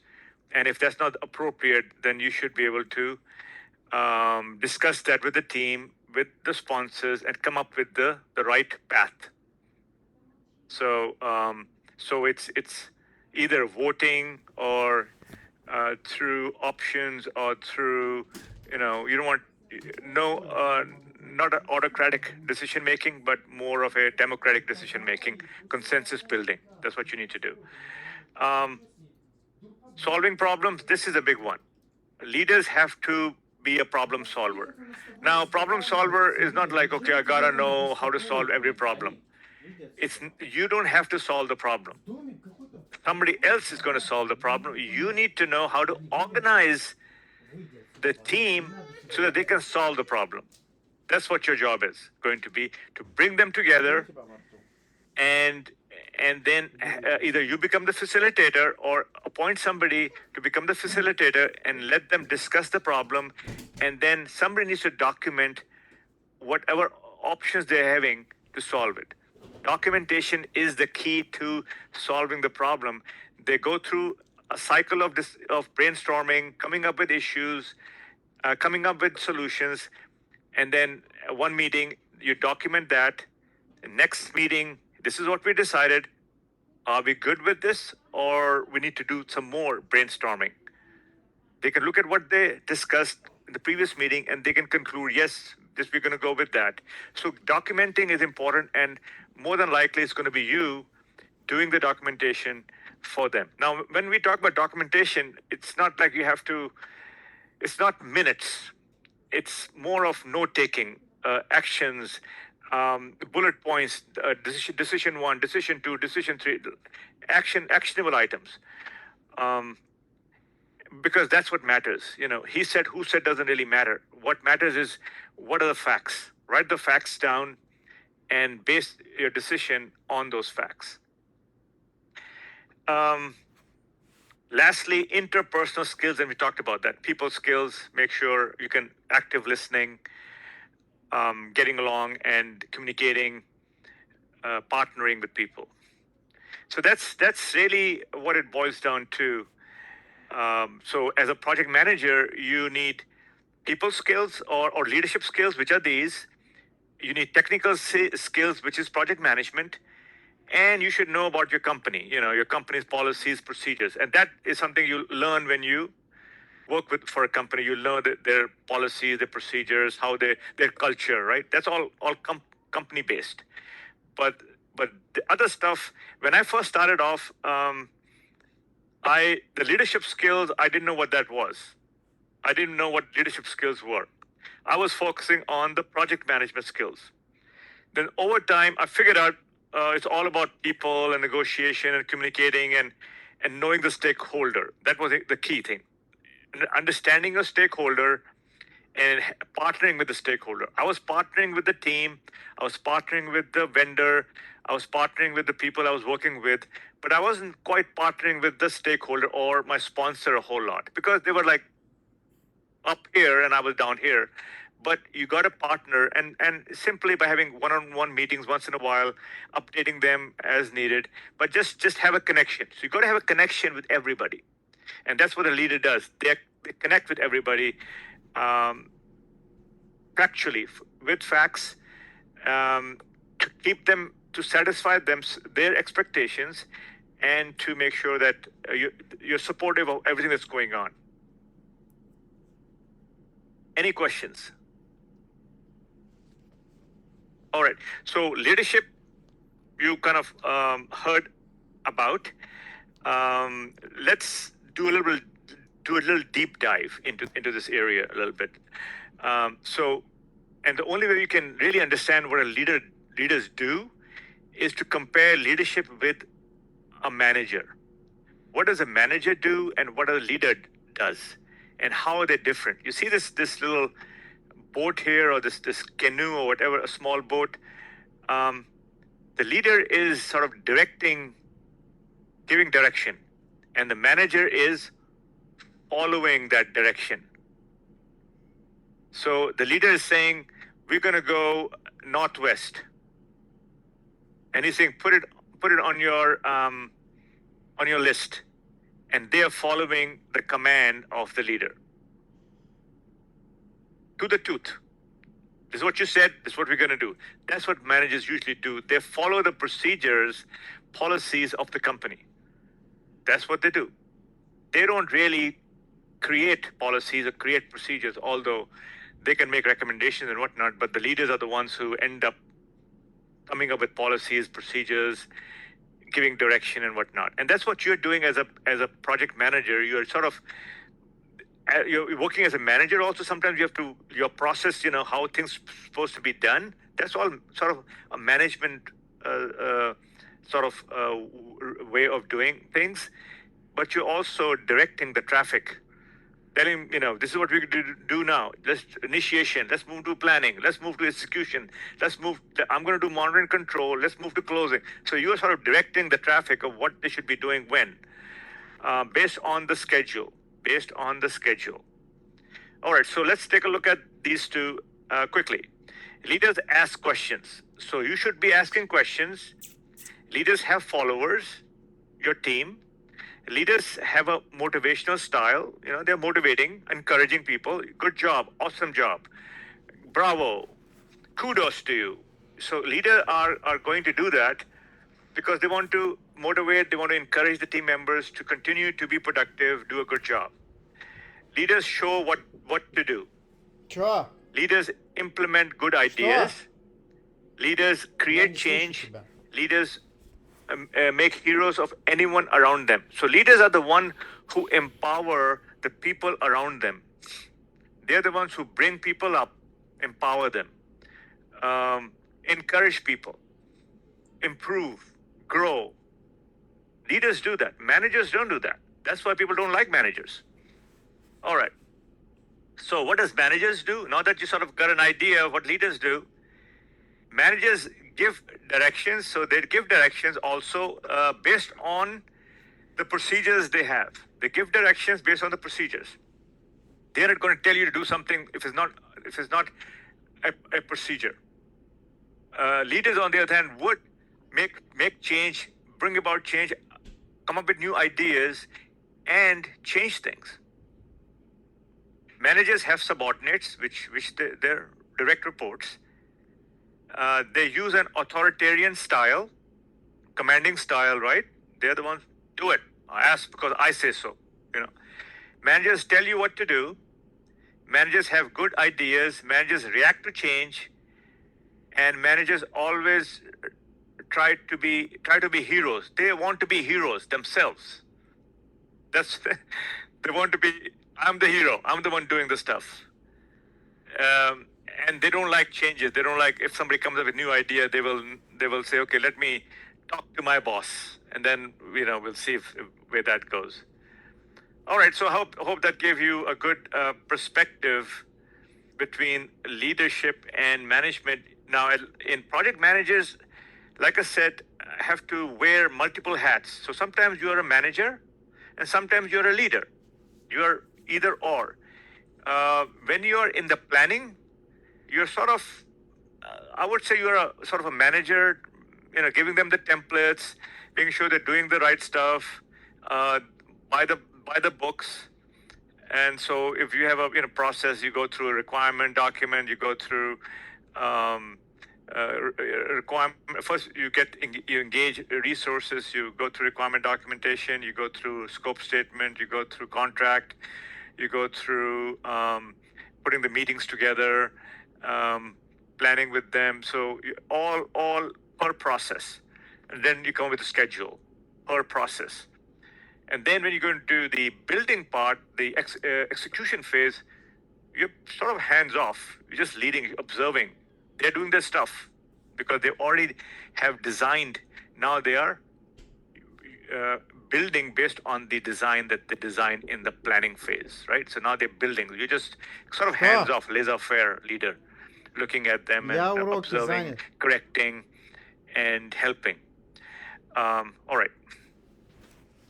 So I asked you to read page 16 through 20 in the book. I'm not going to read those pages, but when you get a chance, when you get your books, read page. Let's see, it is 16. Yeah, 16 through 20 in both books. The 10th edition and the 11th edition, both have the same content.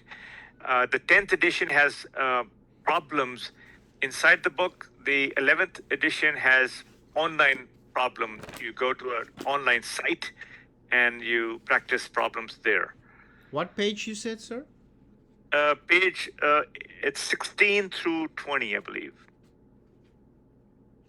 16 through 20. Oh, hold on a second. Let me make sure. Yeah, it is 16, I believe. It is 16. It's tricks of the trade for studying for the Yeah. exam? Okay. No. Yeah, that's the chapter. But look at page 16. Yeah. Question in different format types. That's what Which book do you have right now? 11th edition. Oh, okay. 11th edition. I have that book here also. Let me see what page that is going to be. Hold on a second. Okay. Okay. Well, you tell me what page is that? Can you find the isms in this chapter that you're looking at? The tricks of the trade chapter, which is chapter 1. Yeah. I see this Recurring chapter, themes, but what part should I be in? recurring themes, PMI isms. Yeah, PMI isms. General PMI isms, ISMS isms in that chapter. Do you see it? No, not yet.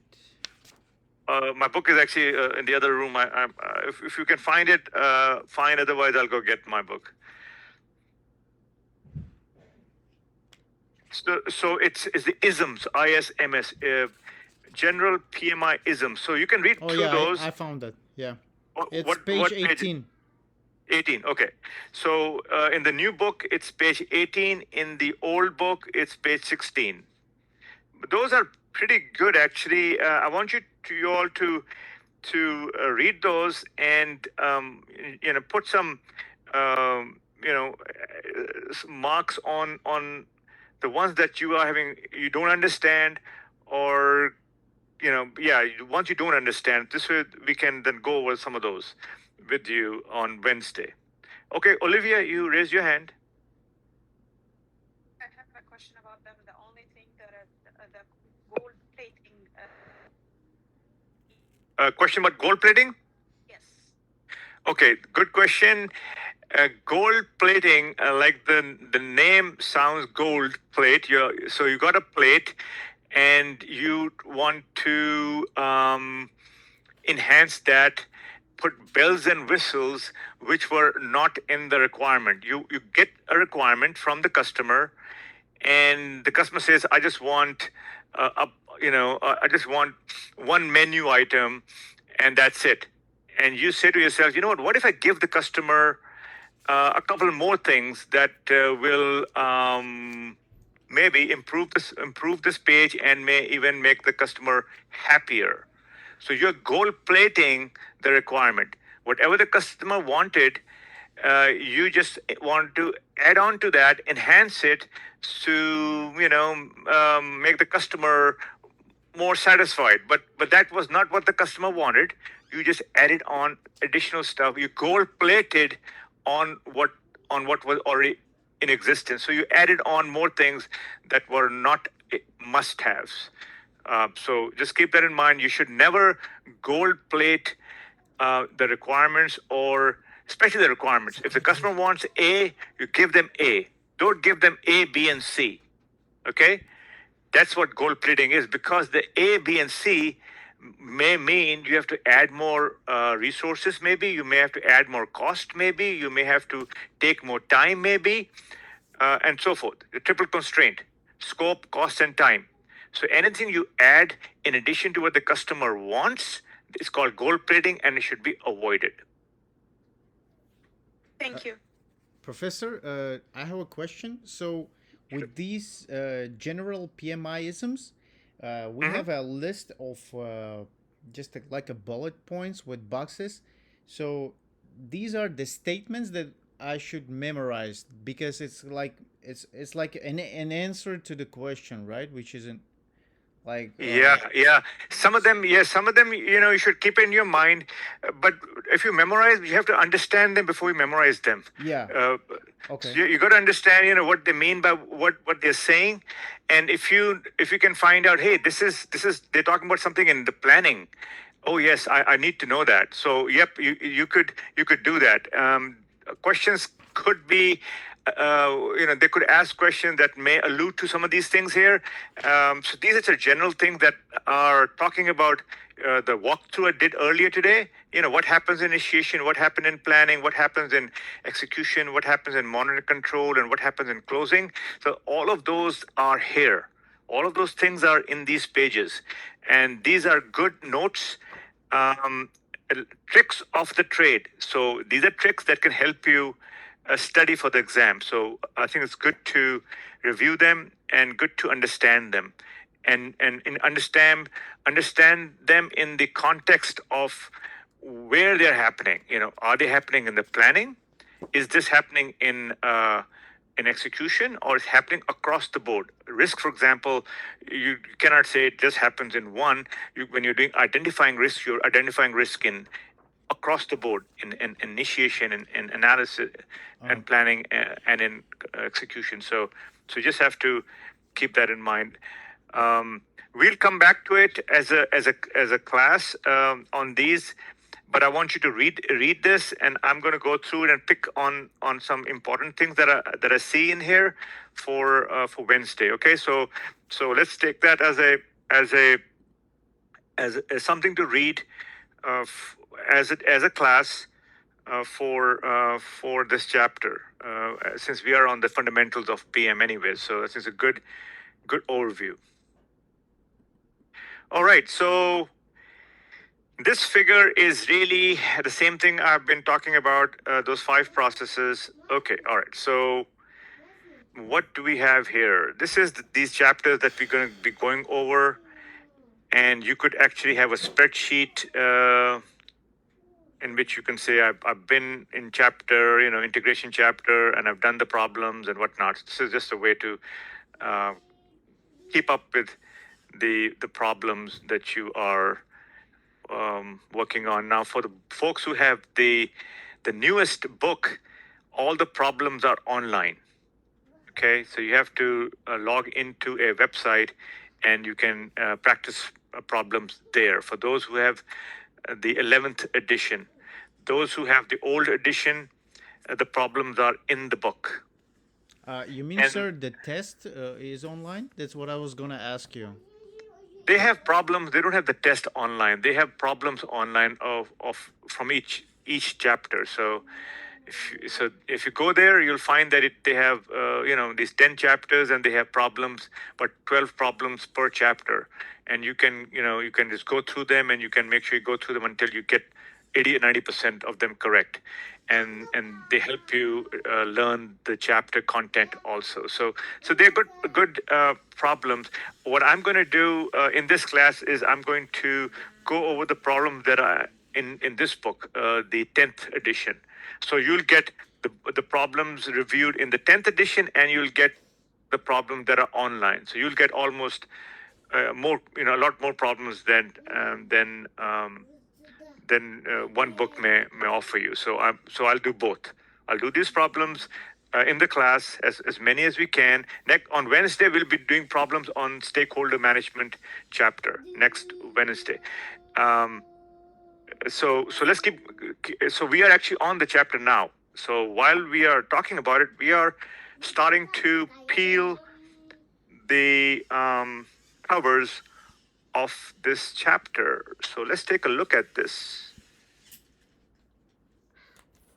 Okay, so I'm going to close this for a second, and then we'll open this up, because this thing doesn't work quite well here. Okay, where is it?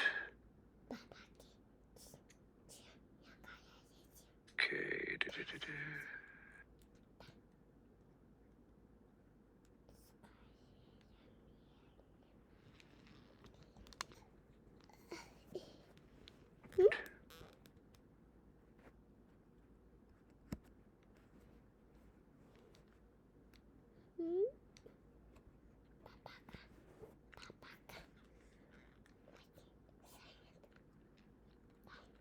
Okay, 1 second. I'm trying to clear my desktop here. Got too many things open here. Just 1 second.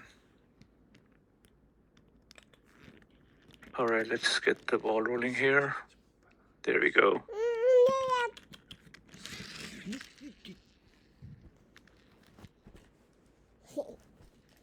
Okay.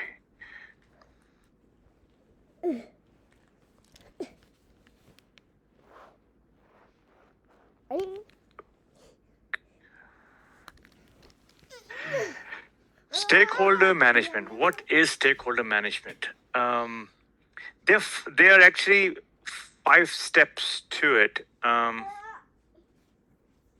these 5 steps doesn't have to be, you don't have to memorize these 5 steps. You just have to understand them. You have to understand these 5 steps. You don't have to memorize them. So what I'm going to do is I'm going to move this down here. So the first step is to identify stakeholders. And I've mentioned this before, that when we are initiating the project in the charter, there is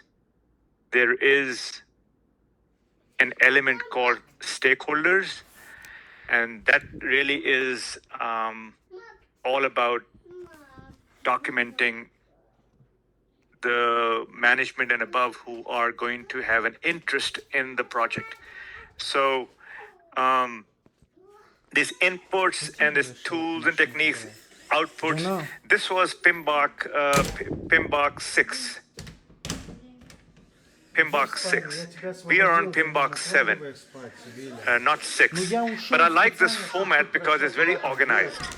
It's very organized and it's easy to understand.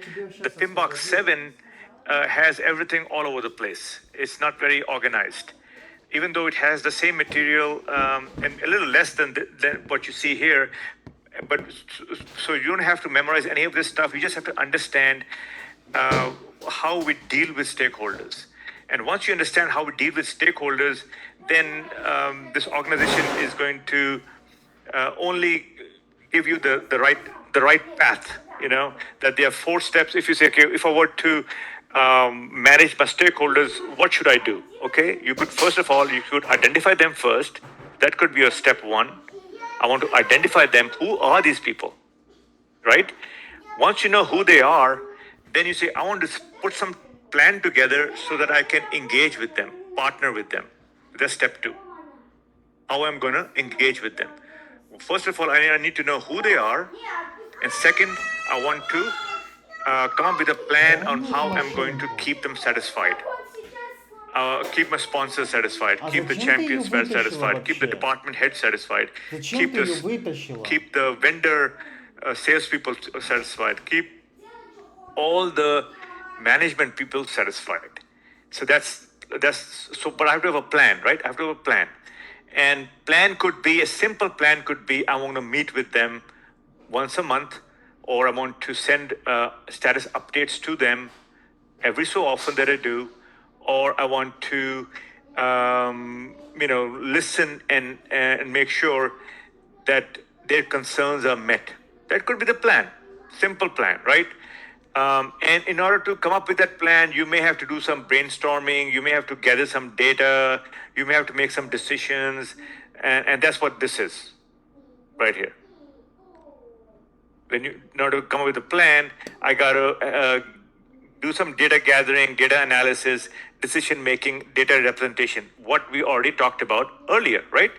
How to gather data, how to do data analysis, how to make decisions, and how to represent the data, right? We already talked about that. So nothing here is rocket science. And so all you have to think about is, okay, let me think about my sponsor. Just keep the sponsor in your mind and see how am I going to satisfy this person. And there are a couple of sponsors usually, and so that's stakeholders, and then you may have some other stakeholders which are not sponsors. You may have some director or some salesperson or some VP or some manager or whoever. So you just got to keep those people in mind and say, okay, I got to have a plan to make sure I be satisfied. So how can you do that? You got to connect with them somehow, right? Some sort of way you need to connect with them via reports or via one-on-one meetings sometimes, or via other people. You may hear about these people from other people.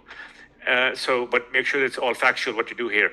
And then as you hear, you can bring them in. What we do is usually the easiest way is to invite them to meetings. And they can be part of the meeting, especially when you are doing planning with the customer. And sometimes these sponsors are your customers. Sometimes they know so much, they are the customers.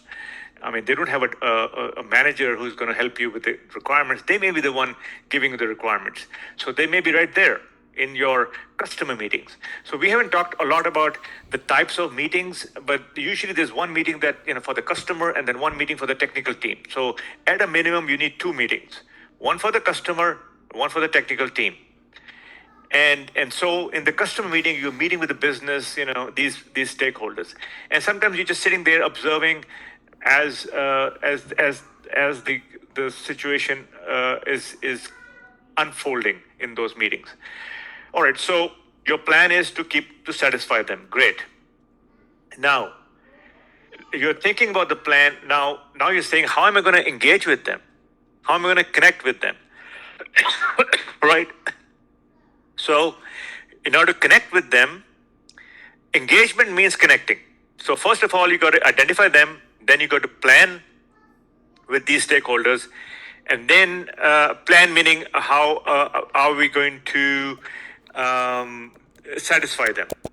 How are we going to satisfy them? You have to. How are we going to make decisions together? How are we going to review the deliverables? If you're building a house, they're the ones who's going to come in and review the house, right? So those are the type of engagements you're going to be doing with them. And so next is managing these engagements. How will you manage them? You could have some ground rules. You could have some communication skills. How you're going to talk to them, speak with them via reports, via meetings, one-on-one, how the case may be. And then interpersonal and team skills. So these are some of the tools you may need.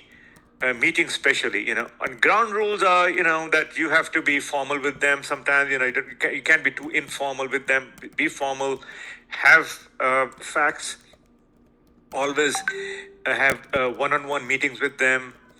And sometimes they'll call you, respond to them, and don't give them data. Give them information. Don't give them data. Give them information. Because data could be noise, right? You don't want to give them noise. You want to give them information. So that's pretty much it. And then they are, these are high level. This could be your lessons learned repository, and this could be all about policies. Every time you hear enterprise environmental factors or policies, organizational process assets are your like lessons learned, schedules, stuff like that, project stuff. So that's how you engage with them. So what do you get from when you plan with them? You get a plan, engagement plan. How I'm going to engage with them, right? And then how am I going to manage this engagement? You're going to manage this engagement through meetings and through communication, basically. And what are they going to give you? They're going to give you changes. They're going to give you changes, and they're going to give you information. And so you have to manage the information they're going to give you. And sometimes they're going to ask for things, requirements. They may say, if they ask for reports or they ask for information, you can give them. That's not an issue. But they may give you new requirements, and that may be an issue. You don't want to take on anything in the planning. Yes, in the planning, you want them. You want them to engage with you, and you want to manage them in the planning, and you want their feedback. You want to hear them. But after we have put together the plan, everything is ready, scheduled is done, design is complete. At that point, you go into execution. You don't want to entertain them too much. Okay, if they still ask for new things, new changes, you have to go through change control. You will have to stop them in a very formal way, which is change control. Okay, you want this? Fine. We'll table it. We'll document it. But we need approval of that. Why? Because we already have a schedule. We already are building it. We cannot interrupt our build plan. We can interrupt a build plan. And if this change that you are asking for is important, we'll go through change control, get approval, and then we'll put it in, add it in. In the predictive type methodology, remember there are two. There's the agile sprint, and then there's the predictive, where you're building big things. If something happens in here, a change happens, you have to go through the change control. If something happens here in the sprint, in the scrum or agile methodology, you're going to go to the product owner and he or she may okay it if it's doable within 2 to 4 weeks, or they may put it in the backlog. And I haven't taught you all those things yet, but somewhere for the next sprint. Backlog is a place you put in your requirements for the next sprint. All right, so at the end of every process that's here, they always talk about how you're going to control them, right? Controlling is basically monitoring and control. Controlling is all about making sure you satisfy their needs. Monitoring and controlling.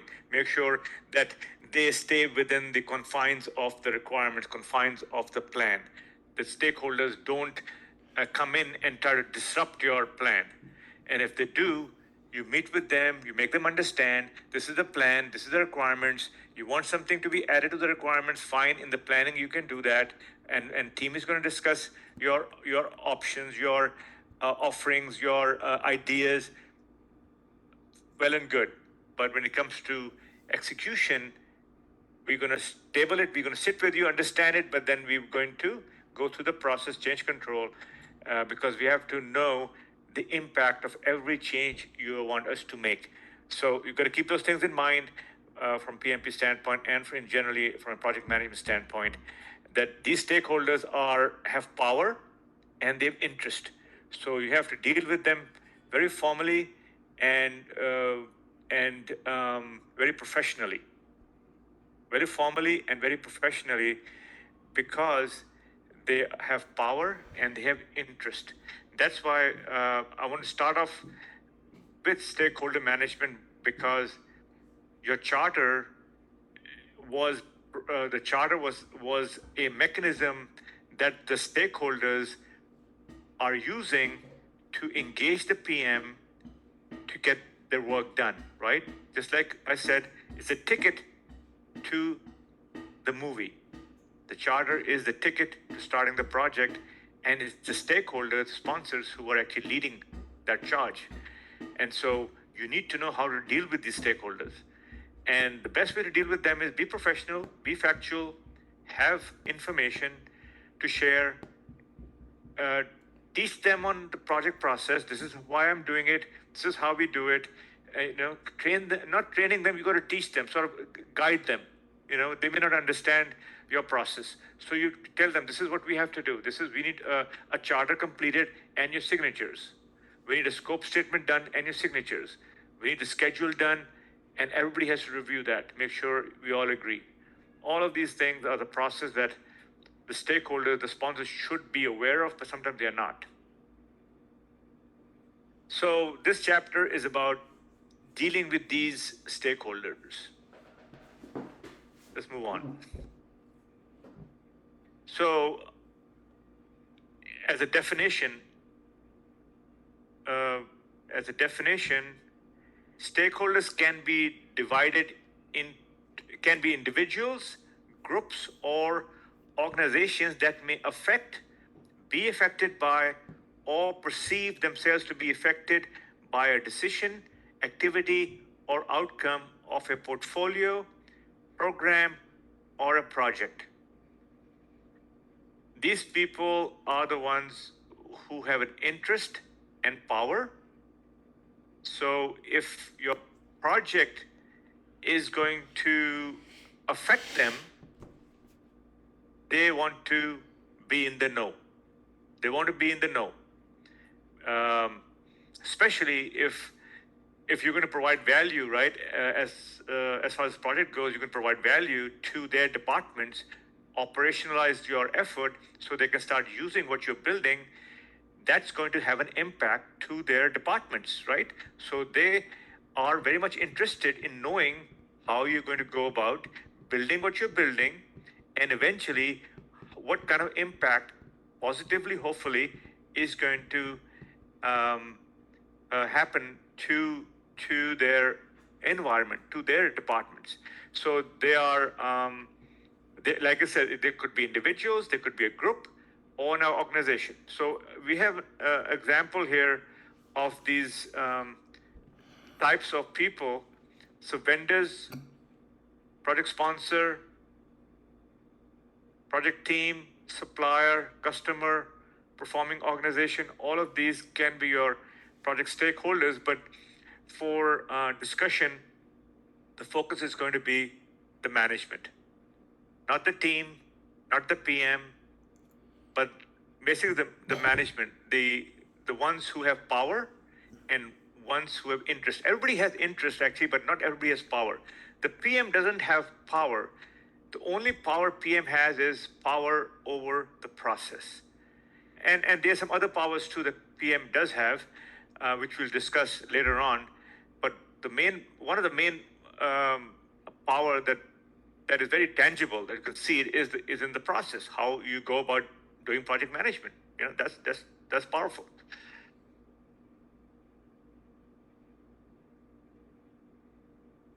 Okay, we're going to spend another 10 minutes and then we'll let you go. Let's see.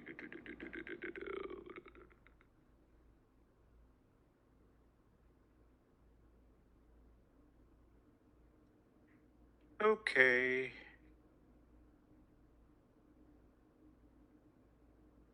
So, PMP questions can come from any of these areas,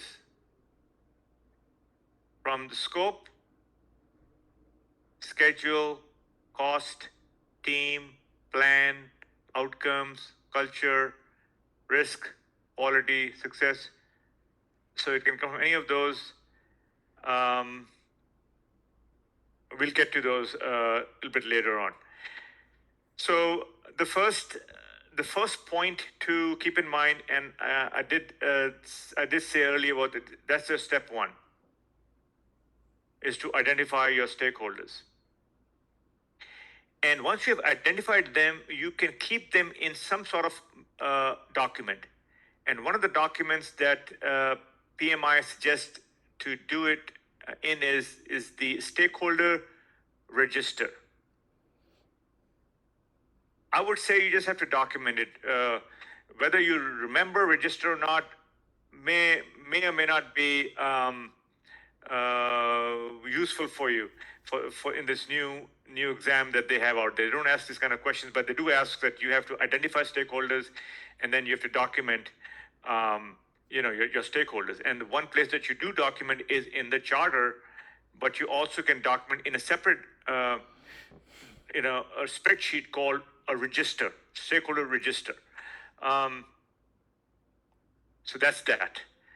In this step, you identify all the stakeholders, individuals, groups, organizations, because they can influence the project. So this is all about engaging the stakeholders through analysis, communication, engagement levels. This step involves developing a strategy to effectively engage stakeholders by analyzing their needs, interest, and potential impact on the project. So we're going to talk about their impact and their interest. So if they have, and we'll look at how we should deal with them based on the impact and the interest, or based on the power and the interest. So just we'll look at a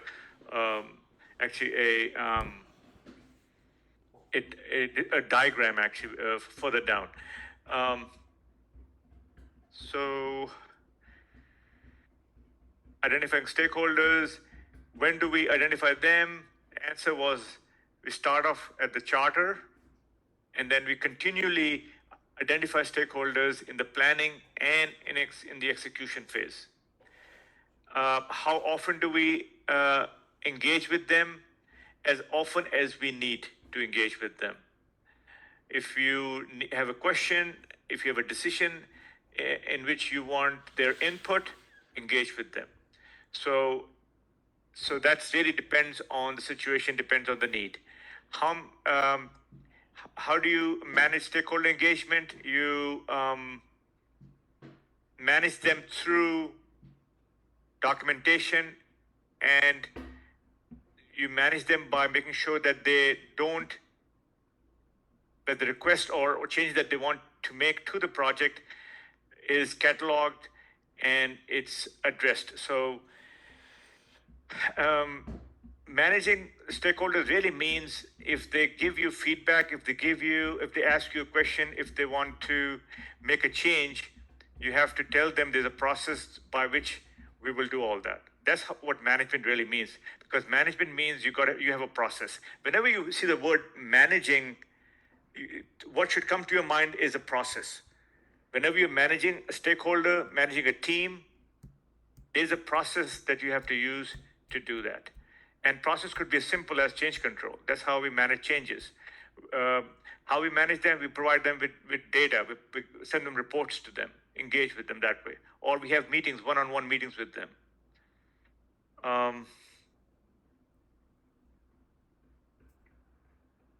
This is important right here. You actively engage with stakeholders and address their concerns, expectations, and interests to ensure their continued support throughout the project. Identify, adjust, and respond. They help in devising better solutions or approach. So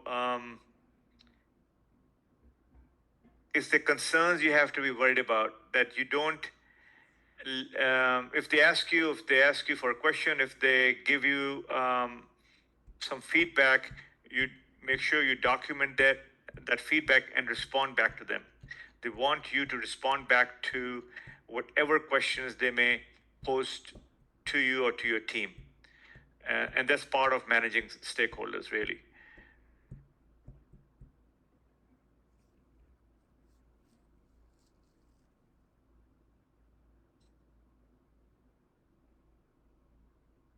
Okay, so we can stop right here and we can start off because it's sort of repetitive of what we just learned. So, yes, Javier. Go ahead, Javier. This is more a housekeeping question than anything else. Sure. I was taking a look at the syllabus, And I see that for this week we have chapter 13, right? But you have questions for chapter 4 and 13. I guess you took chapter 4 and put it on the bottom there. So that question should be on that bottom, right? So what is chapter 4? Did it say? Yeah, chapter 4 is integration. Okay. Yeah. So we are going to. I'm also looking at that right now. Hold on a second here. So. So week 2, 8:14 to 8:16, Yeah, chapter 13, yeah, and then let's you take have questions. Yeah, left like 14, 4 out of this, so it's just 13. So Questions, you have- right? Yeah. Yeah, questions. So next on Wednesday, we will complete stakeholder management and then start to do some questions from. We'll do it the questions from the 10th edition because I can put them in front of us and we can go through it. So that's what we'll be doing. We can also do online questions from that as well. So depending on the time we have on Wednesday, we'll do stakeholder management. We will do the questions, and we may start on scope management if we still have some time left.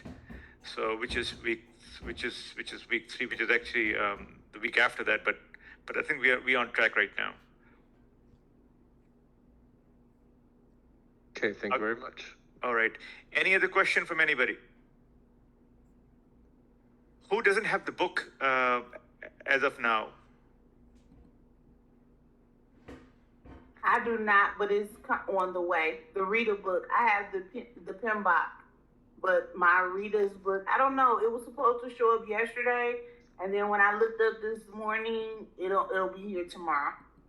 Okay. Okay, good. So Anisha Anisha, do you have a question or you have the book? No, I was answering your question. I haven't had a chance to get the book yet. Okay. All right. And Azim, you have the book or are you also Yeah. getting it? I just I got my book already. I have the 11th edition.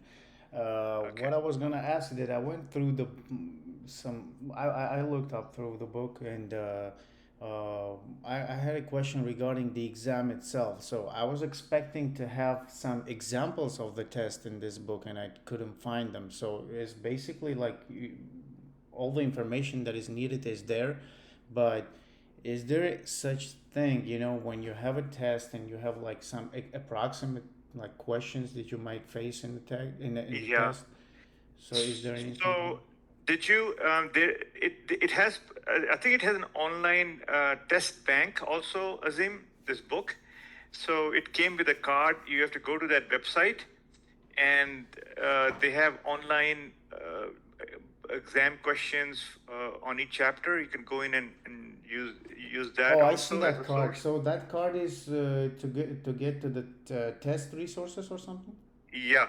If you look at the back of the card, it has a website. You Oh, go to the okay. website, you sign in, and then it opens up to those 8-10 chapters, and it has about 12 questions per chapter. So that gives you some source of information as far as the questions are concerned. Oh, yeah. I will give you additional sources for additional questions down the road, so no worries. Go ahead, Javier.